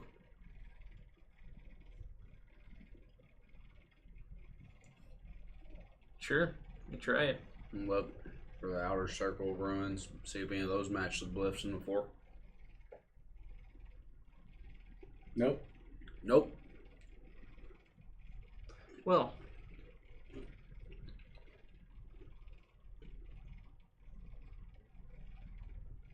Hold on. Random thought. Druids are all about nature and blah blah blah, correct? Yeah. I'm not sure about the blah blah blah, but the nature part is accurate. yep. Oh. How many elements are there in nature? Yeah, 5. Is it possible that the 5 symbols are the 5 elements in nature? I mean, yeah. I mean, random thought. The fighter But- having all the ideas today. Well, to my knowledge, like I was saying earlier, that's kind of a power scaling kind of ordeal as far as the 5 symbols on the glyphs there Yep. and how powerful the spell is. From what we're assuming was a druid that put it there. Yeah. Who could use One of the elements for their correlated, glyphs. I'm Yeah. gonna walk over to it. Can I get a closer look at the glyphs there? Those? On Yeah. the floor? Yeah, can you zoom in so I can see it better? Absolutely. Oh, sorry, I'm zooming mine.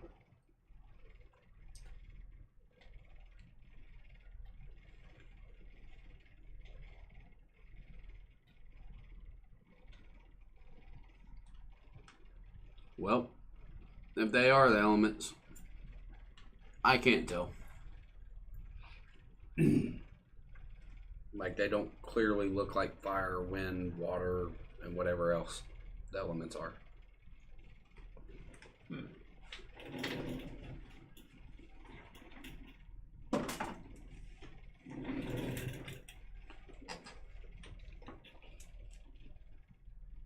I wonder if those symbols are in this book.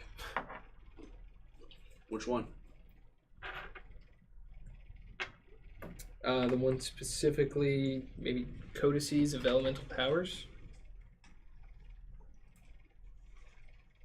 You tell me there's an elven book over there. And you passed elf statues to get there? You didn't think to look in it? There's like 12 books here, alright? At least. I'm just saying. None of which I can read.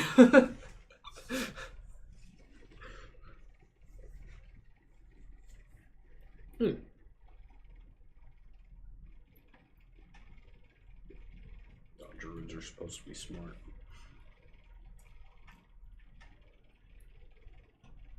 Damn it, man. Well, unfortunately, this is kind of above our pay grade.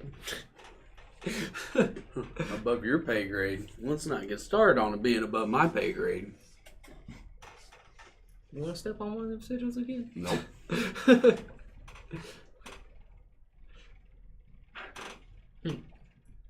These are volunteers say what?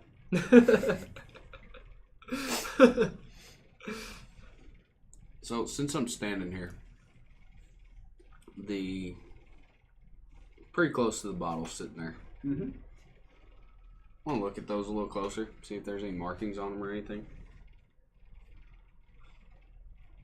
There's no kind of labeling. They're just Yeah. glass bottles full of liquid. Yep, I didn't know if like engraved it, you know, in glass or something. Nope. Drink it. Nope. All right, I'm gonna walk over to the table.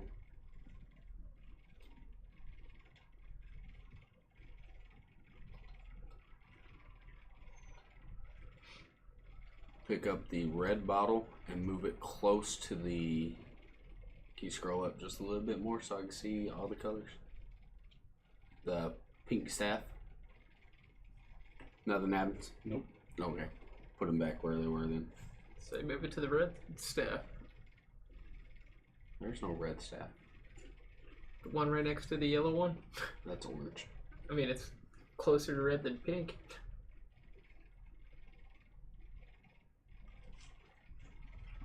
That correlates with the orange one in my. Or there's a bottle that's closer to orange. Is there? Yep. He said earlier. You're that- blocking it. Yep. No, there's not. But there's also no other bottle that correlates to the purple. Blue and purple. Yeah, Pink and but red. there's already blue. Blue staff too. Where do you see? Oh. Yeah. Yeah, blue staff, purple bottle.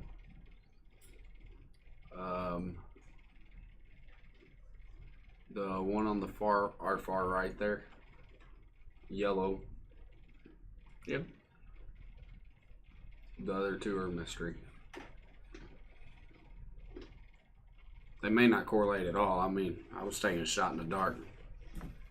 All right. I guess one of the last things I want to look at is the treatises on planar realms. Let's see if I can find anything on that. What's it called again? The guide. Mm-hmm. Yeah. Again, it's written in ancient Druidic. It's not a picture book? Proto-Druidic. Wow. Not a pop-up either. What is this guy doing? And draws no pictures or nothing. That's what I'm saying. Yeah. Come on now. I think we're at a loss here. Yeah, me too. I mean, if you can't read those books over there and, you know, you destroyed the one that might have helped. Hey, we didn't know. It was for science. The only thing we really have to go off of is this book of symbolism, and none of these symbols are in here. Yeah. Maybe we'll look around the library, see if we can find something else. Yeah. So is that statue still clutching the coin? It is. You have not passed back through yet. Okay. I'm going to test something. I'm going to take the herbals of potent flora. I'm going to set it on the ground. I'm going to scoot it past the threshold. I want to see if it turns into stone. Whenever it leaves the threshold. It doesn't? Okay. Now I'm going to pull it back. All right. I kind of figured that would happen. When you go to pull it back, you have to roll a strength check to try to be able to pull it back down.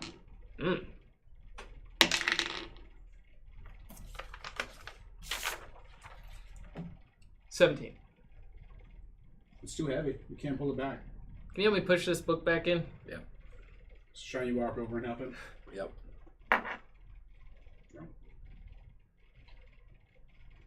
So you push the book back into him, but it takes both of you. You pull it and you push it. And this book is so incredibly heavy for just a little stone book, but it's so dense. It is definitely not like the other book. You push it back, and only when it fully crosses the threshold, it turns back into that book. Okay. I knew that was going to happen. All right. Imagine if you had a backpack full of those. Yeah. Definitely glad I tested that out before I made any rash decisions. All right. I'm going to go put the books back for now. Got it. On the bookshelf. The same order I got them. Actually, I do want to examine the bookshelf with all the books off of it. And see if I can see anything on there. Roll a search check, or spot check if you're just looking. You're not going to actually touch it. I mean, I will touch it. I'll even, like, I want to look under it, see if there's any kind of hidden symbols or anything like that on there. Just maybe some buttons. If it's going to be 8. 11. Not that you find. Nothing. Okay. All right. And I will put the books back. And then I'm going to walk out. Actually, I do want to do one more thing. I want to tap on the back of it as well. Is it just Sounds solid? like wood, yep. Doesn't sound like there's anything behind it. All right. Then I'm going to walk still back not out. walk in there. Yep, it's like a Okay. barrier there. Yeah. It's like a solid barrier. I didn't Like know if that changed when he walked in. You I could was just feel it when you curious. pushed the book. Like Yeah. you literally pushed the book till it felt like your hands were on a wall. Got you. Yeah, I didn't know if it changed when he walked in. I wasn't gonna try and walk in. I was just curious. Yep, no worries. All right. Then I'm going to walk back out. So as you cross back out, they again put their spears across. And you see the other one open his hand out. Okay. Can I take my coin back? Mm-hmm. Chink. He puts his hand back on his dagger, and the spears go back to their place. Awesome.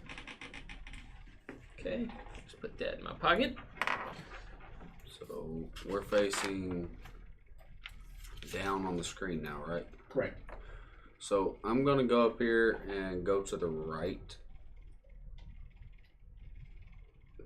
Nope. Alright, I'll move you over here.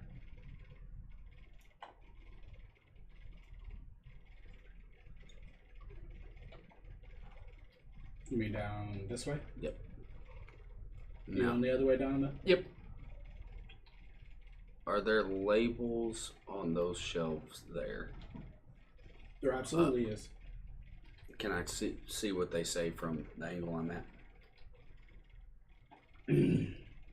Yeah, you see one that says Art and Culture of Elder Vein, and another that says Transmutation in Nature's Magic. Okay. From where you're standing, Daniel, you can see one that says Divination and Prophecy, another that says Healing and Natural Remedies. I'm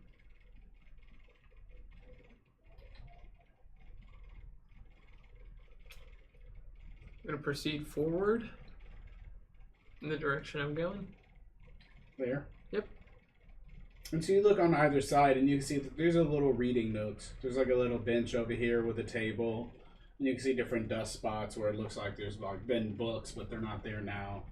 Look over here, and it's pretty similar. There's no actual table on the other side, but there's a nice comfy chair that looks to be leather and stuffed, and so it looks super comfy over there. And you see that at each end is one of those dwarven statues. I want to walk up and see what those shelves say. Stop about halfway. Yep. There. This is still a continuation of the sections that you were just reading. Okay, then I'll go the rest of the way up. You see that on the other side of the room over here is another section. And it says Ecosystems and Environmental Magic. And then as you look to your left, which will be going down the wall, going past that dwarven statue over there, you see another one that says Rituals and Ceremonial Magic. We'll go over there. Are you going to try to squeeze by the statue, or are you going to go all the way around? I'm going to walk over to the edge there and take a spot check. See if I can see any that say anything about ruins on the floor like that. Gotcha. Well, I failed to describe it, but in this top area up here, you notice that there are 3 wooden-backed comfy chairs. They've got padding in each of them. And this is a reading desk that's about just over waist high, that you can like literally set it. It's perfectly shaped so that a book can set on it and rest open rather than just being flat. I got you. And so roll your search check, or your spot check.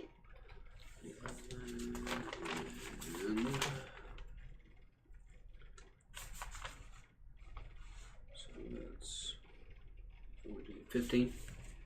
So going down the wall over there, you see the section entitled Rituals and Ceremonial Magic. Mm-hmm. Then you see another section far on the other side. You can barely make it out, and it says Enchanted Botany. Okay.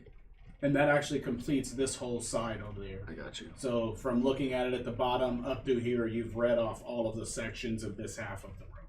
I got you. Just so that we're clear about what you've covered.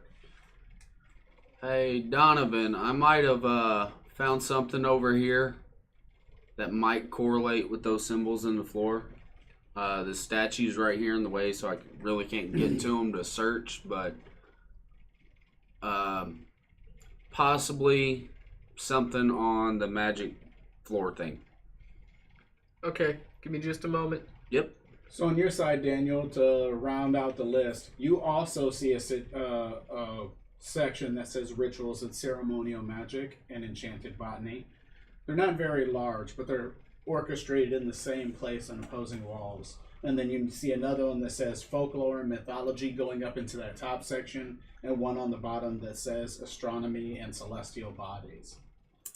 And so at this point, you've covered all of the ones in the library. And if you'd like, I can read the entire list to you, one at a time, so that you can hear what all you've covered, because we've kind of splashed them out there. And so going through the sections of the library, you have Druidic Lore and History, Flora and Fauna of Eldervane, Herbalism and Potion Making, Geomancy and Ley Lines, Elemental Magic and Studies, Astronomy and Celestial Bodies, Folklore and Mythology, 2 sections of Enchanted Botany, 2 sections of Ritual and Ceremonial Magic. And when I say 2 sections, they equal to about the size of any other single section. It just looks like for symmetry, they put them at the ends there. So just so we're clear, it's not an extra amount of those books. ecosystems, environmental magic, healing and natural remedies, divination and prophecy, transmutation and nature's magic, and art and culture of Eldervane. That's the entire list of sections. Actually, restricted. That's the final section. And there's nothing on like wildlife. There was a In flora particular? and fauna book. Yeah. Flora Okay. and fauna of Eldervane. Flora is plants, fauna is animals. Yeah, I got that. There's one other thing I do want to search for. Dragons. Is there anything on dragons? Roll a search check. I'm looking at one. I'm looking for nat 20. I'm looking for one in particular though. In folklore and mythology, you find a book about dragons, but it is not like an academic book. It is more like somebody talking about cryptids, like rare creatures that are possibly mythical or not. And so it describes dragons, but it's purely in a mythical fashion, like the different folklore about dragons. And if you see this kind of dragon, it's what this means. And if you like have a vision or a dream about a dragon, and just like all kinds of folklore and mythology based things about dragons, but not actual factual book about dragons. But what does it say about prismatic dragons? There's nothing listed about a prismatic dragon in this book. Nothing correlating to the coin itself. Mm-mm. Wow. Alright, so I want to make my way to the section right there next to me, but I'm going to go the long way. I gotcha. So essentially you're going all the way around? Yep. Yep, no I'm problem. not trying to squeeze by a statue. No problem. And look for anything in that section that says anything about ruins in the floor, like something along those lines, you know. Yep. You're looking around book to book. You guys collectively, I mean, if that's your whole point here, Yeah. you collectively search the entire library. And so I'll walk you down here, Sean. It's the only place you haven't really explored. The other little room over here with its lounge chair. You have the little crossroads here you can go through. It takes you back to the beginning. Right. You guys search the entire library, and you find nothing on the kind of material you're trying to find. I bet it's in the restricted section. That we Just can't read it. I do want to go over to one of the dwarf statues, though. Okay. What happens whenever I try and present the coin? Nothing. Does it move or anything? Mm-mm. I'm going to tap it. Ting. Ting, ting, ting. It's definitely made of silver. Sounds hollow, like you hear the dong, dong, of like a hollow metal object. Yeah. Okay. Nothing. All right, now that you've been this far around it, I want to go back to this description. And I'm going to read it to you now that you've been around the room so that I can better describe the room. You've seen enough of it that I shouldn't be giving anything away. So this level is dedicated to knowledge and study, housing a vast collections of books, scrolls, and artifacts. Bookshelves crafted from ancient wood line the circular walls, reaching nearly to the ceiling and filled with tomes of various subjects, including druidic lore, natural sciences, and the history of the realms. The ceiling is enchanted to mimic the sky, just like the other floor, changing from a sunny vista in the day to a starry night scene at night, providing natural light and a connection to the outside world. The center of the room features a large, ornate globe of the world, which magically updates to reflect global current geopolitical situations, weather, and other events. There are several reading nooks scattered throughout, each with comfortable seating and adjustable magical lighting for intimate study sessions. A special section is dedicated to rare and ancient texts, protected behind a magical barrier that only allows access to those with some sort of permission from Archdruid Ester. Intricately carved statues of historical druidic figures stand between the bookcases, each holding a story or a lesson in their legacy. A large table with an interactive map allows for the study of geographical and magical phenomena in Eldervane in real time. Various magical devices are available for research and experimentation, including astrolabes, a crystal ball, and elemental gauges. Use of the space. The layout encourages exploration and discovery with clearly marked sections for different fields of study. Open spaces are available for group discussions or lectures promoting collaborative learning in this environment. This floor serves as a testament to Archdruid Ester's commitment to the pursuit of knowledge and the sharing of wisdom, a sanctuary for scholars and seekers alike. That is the actual description of this floor. So it sounds like we've been trying to solve a puzzle that wasn't there. No, there's Just still there's still a lot of questions to be answered. Yeah, but by the description, I was trying to solve a puzzle that wasn't there. Potentially. Yeah, I mean, it could have been there. I don't know. Could still be there.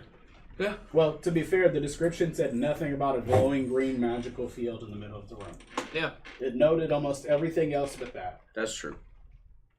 So I was trying to solve the puzzle. It might be a puzzle you don't know. Should we do the thing?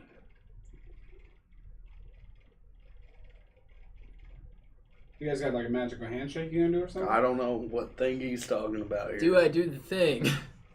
Do we want to test these circles out in the middle of the room? I mean, you can. Oh, no. I don't well, actually, never mind, I can't. Can't use magic in here. It's unfortunate.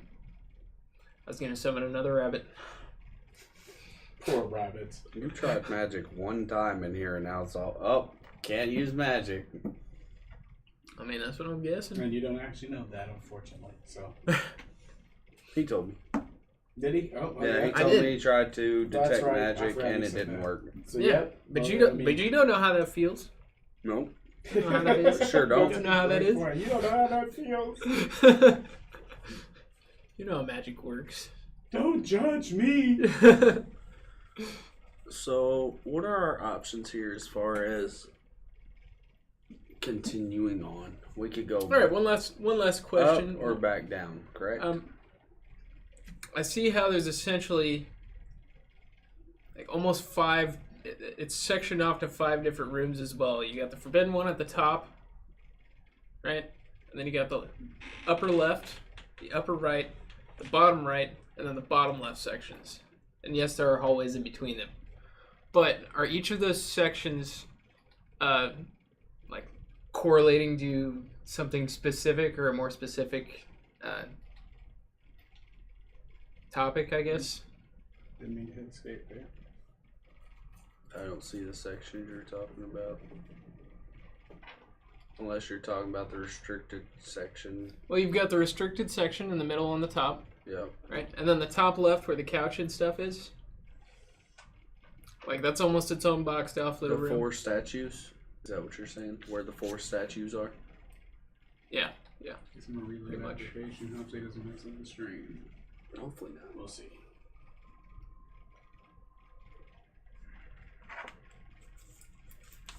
So restricted section was here.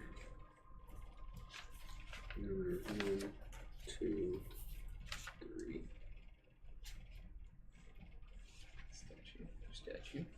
Statue.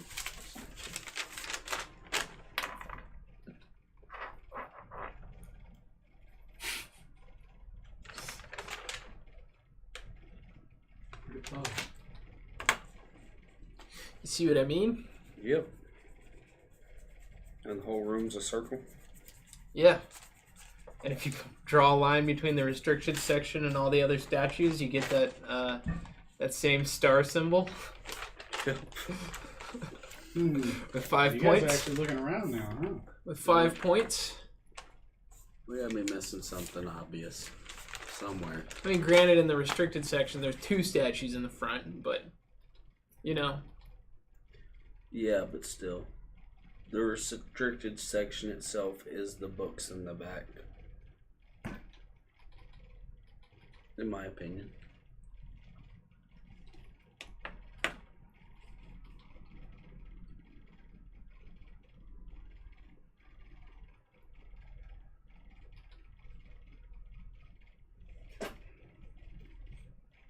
Turns out the room itself and the order of the bookshelves and All stuff right, are well, its own symbol. Let's pause for a 5-minute break right here. Yeah.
Howdy ho, folks. Thanks for bearing with us. Had a little break there.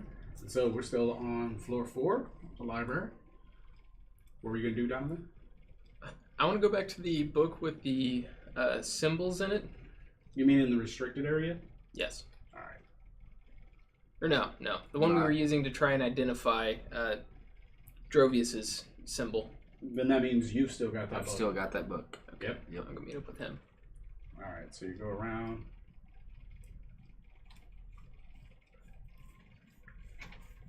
Sean, where did you go? There you I'm are. right there. Boop. So you were talking about how the outer band on this symbol kind of correlates to the grove that he's in, I believe it said the order. or the order.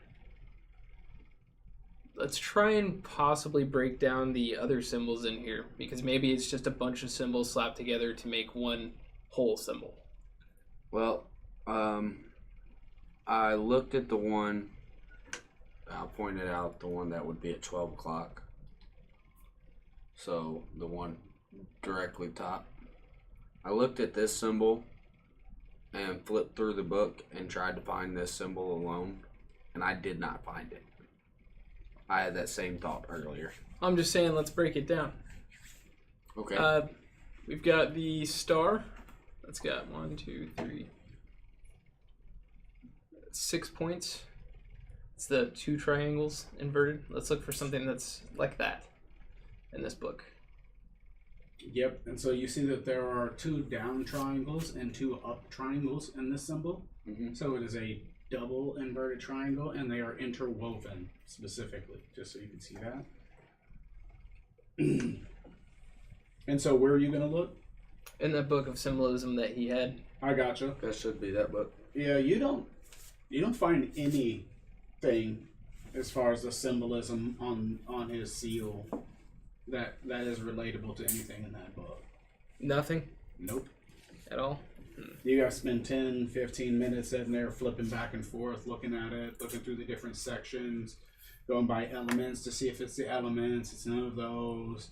Maybe it's some kind of, signification of status, and you look through those symbols, and it's not in any of those. And so you peruse through this whole book, and you don't see it really matches much, no. Well, maybe not. I have one more shot in the dark to try and figure out what this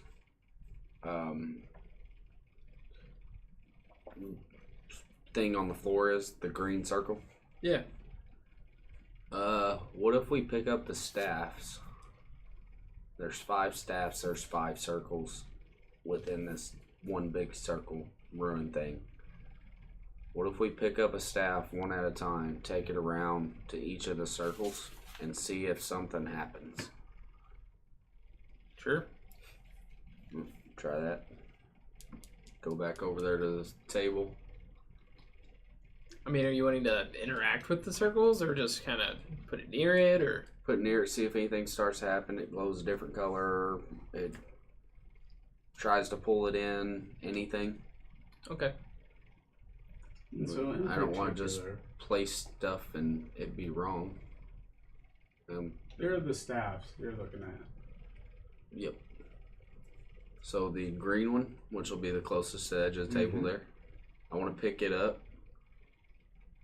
and just walk down the table to the closest circle, hold it close to it, see if anything happens. This circle Yes. does not. And when that doesn't, if nothing happens, When you then say go hold it close to it, I need you to be a little more definitive. like within less than an inch away. Like if I was going to sit it in there, like moving it toward it. Do you cross the green threshold? Nothing happens. Go around to all of them. Nothing happens with any of them. Nothing. Well, I'll end back at the one I started with and cross the threshold with the green staff. See if anything happens. Nothing initially as the staff crosses, but the moment your hand does, you never have to roll a reflex again. 12 plus 15. So it sucks you in. You get yanked in, and the staff starts glowing this brilliant green color. And you're seeing this. You're standing right there, and he's just like, "Wah!" Just jerked into this circle. But you're burning. It's like being under a heat lamp of 1,000 suns. And it's from in here, you can't see anything outside. It is so bright. You are standing this blinding light.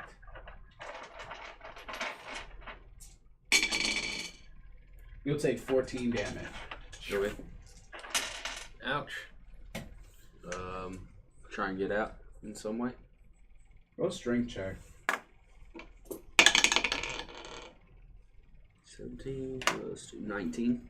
So you give it all you've got and push your way back out of here, and you are definitely burning. You look over at Oysen, and he looks sunburnt. Like he had just been out in the summer sun for a week straight. He is so burnt. His skin is red and looks dried out already, like it's about to crack on blister. That was rough. Now, we want to roll an intelligence check real quick to see if that that green glow was similar to the one I saw with Aurelius. Go ahead. Nat 20. So, yes, and yes, and yes, and yes. The green glow of nature magic is all the same. It is a very distinct green glow, and that's exactly what it is. It's the same green glow as the circle on the floor. Okay. Well, That hurt. figured that, but But I think I have an idea. I'm just not willing to try it again. what? One of these staffs looks similar to what a sun would be. And I felt like I was on a sun. Like it was so hot. And where did he step? He stepped in the top circle, the one closest to the table. Right here. Yep.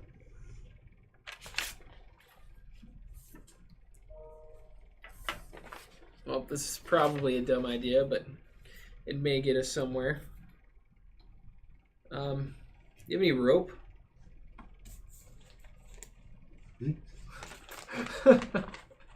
Because I'm not really a strong guy, so... It just so happens I have 50 foot of silk rope. Ooh, nice. Seal. Yeah, it'll burn right up.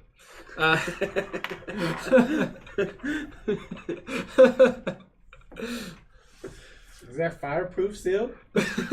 What you got planned here?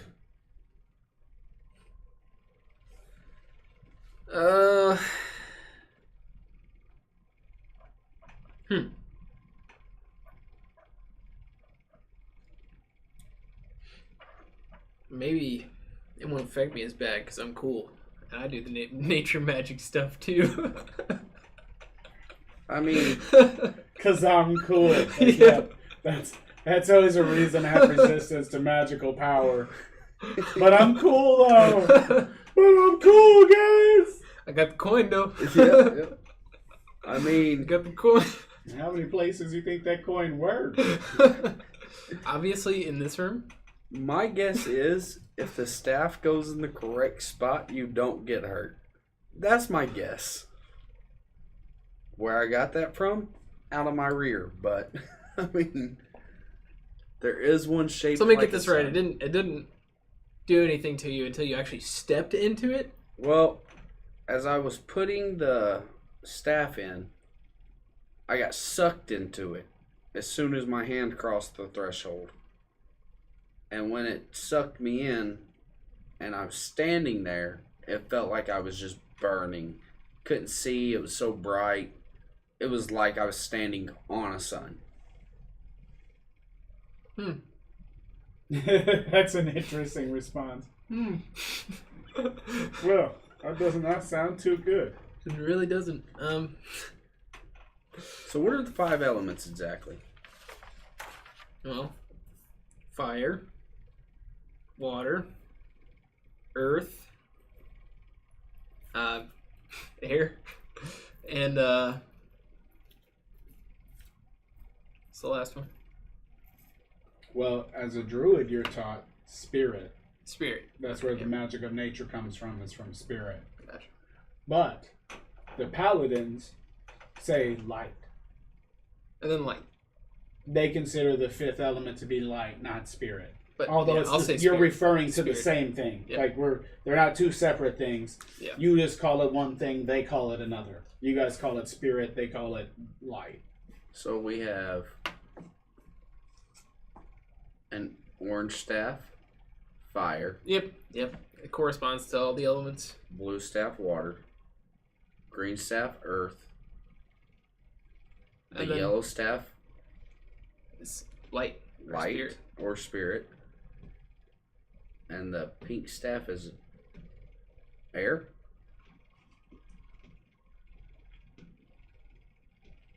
Is that what you're saying?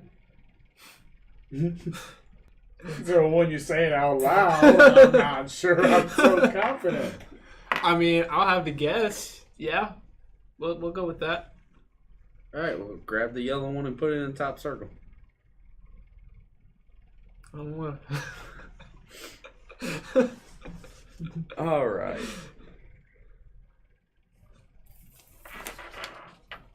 Fine, I'll do it for science. I mean, I got hurt the first This is time. kind of It's the your opposite turn. of science. This is magic. This is the opposite of that. Look, you're a druid. You should be okay. You got this. Okay, so you will go around the table to get the light staff, right? Yep. And- Prior to that, Yeah. prior to going in, you have to be trained to use magic device. You sure do. Mm-hmm. It's unfortunate. Or absolutely fortunate if you're the DM. Right. Whose point of view we going by?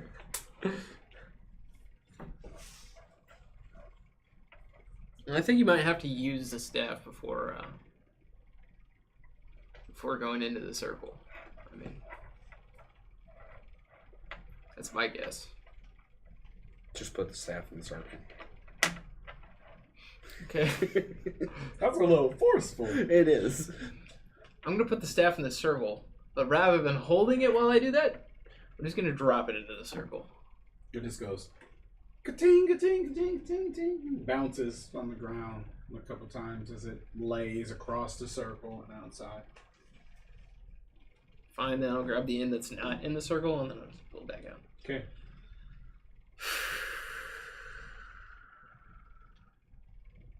Be ready to tackle me.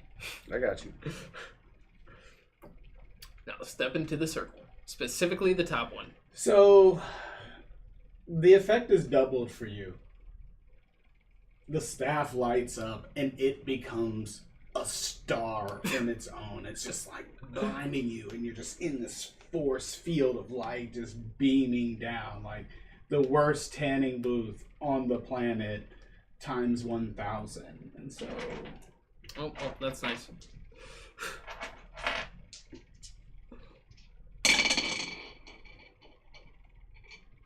you will take 24 damage Ouch. as you are scorched in here. You can already feel your skin drying and blistering. Hopping out. Strength check. Come on. 16, 17, 18. So you barely are able to push your way back out. And when you come out, he looks far worse than you do. His pale white skin coming out of there is already, there's blisters all over his body. His clothes are smoldering. There's like little steam coming off of them. And your hand is burnt, like 3rd-degree burns on your palm now, where you were holding that staff because of how hot it got. Did you leave the staff in the circle, though? No, he still got it. Damn. How does it look with the wood grain? Well, when you go to open your hand, you peel the whole outer layer of your flesh off trying to let go of this staff. And that's what it leaves behind. Almost like you were take a razor thin sheet off of a piece of wood. It's a fine little wood grain, almost like a laminate. I was talking about my handprint. skin. Well, That's see. Yeah, you could see it. You could see the obvious wood grain in your skin on your palm where that's gone. The redness of your flesh is darker in those areas of the grain. So it makes it far more obvious now that you're sunburned that you have this texture to you that looks like the grain of cypress. Huh. Well, that didn't go as planned. The king of understatements tonight. Yeah. You look a little messed up there, buddy. I'm running out of the room. And I'm going to create some water on top of me. You left the staff on the table? Sure. I'll leave it on the table. Just clarifying. And you take off running and leave the room? Yep. I'm going to follow him. Where are you going? Somewhere I can create water. So yep, you guys run back out onto the hall platform. Yep. Yeah, I'm out of ideas. I'm just going to douse myself. I mean, head to toe. Oh, yeah. It's like steam rolling off. Just your clothes for sure. They're like just steam coming up like a fog off of you. And it hurts so bad, too, because all those blisters were fresh and the water just splashes down across them. And just, it is so good and painful at the same time.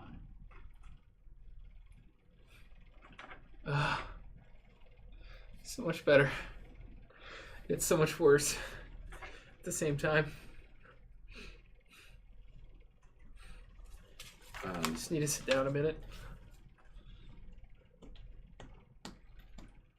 Don't take the staff in there. Don't take that stuff in there. What happened?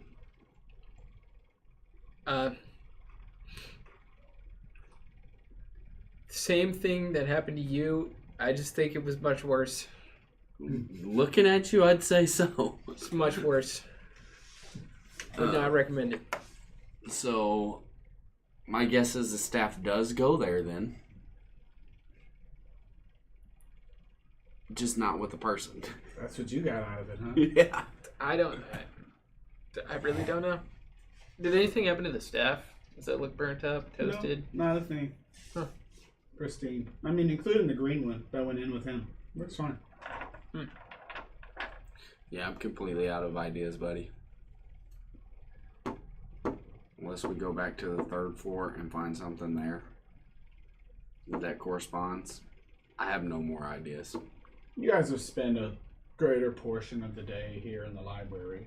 And so at this point, this might be a good cutting off point if you want to leave to go camp and wait for everybody else to return the next morning. Yeah, I think we might do that. Yeah. Yep. You would probably use the healing a lot. I know you could use some of it, but yeah, you could use the healing a lot. 1 point off from half. Mm-hmm. Sure was. Like, that was rough. That was rough. I don't think Donovan's been subject to any kind of infliction like that, especially instantaneously. It's not like it's over duration. It's just like, ah! I touched the stovetop. Exactly. Don't do it. Don't do it. No, buddy, you touched the oven. You crawled in it. Yeah. So close yet so far away. Yeah. I know. I feel like we're right there. We're just missing one key component. That's what I feel like. I could be wrong. You know what the glorious thing of this is? This week, you can just rewatch the video, see if you missed anything, and then come back fresh next time. Yep. Alrighty, family. Well, it looks like we're going to call it there for the starting point. We appreciate you for bearing with us. Hopefully we're entertaining. If not, tell us about us in the comments. Tell us about whatever, good, bad, ugly. We don't care. Just give us comments if you need to. Let us know. We'll be back again next time.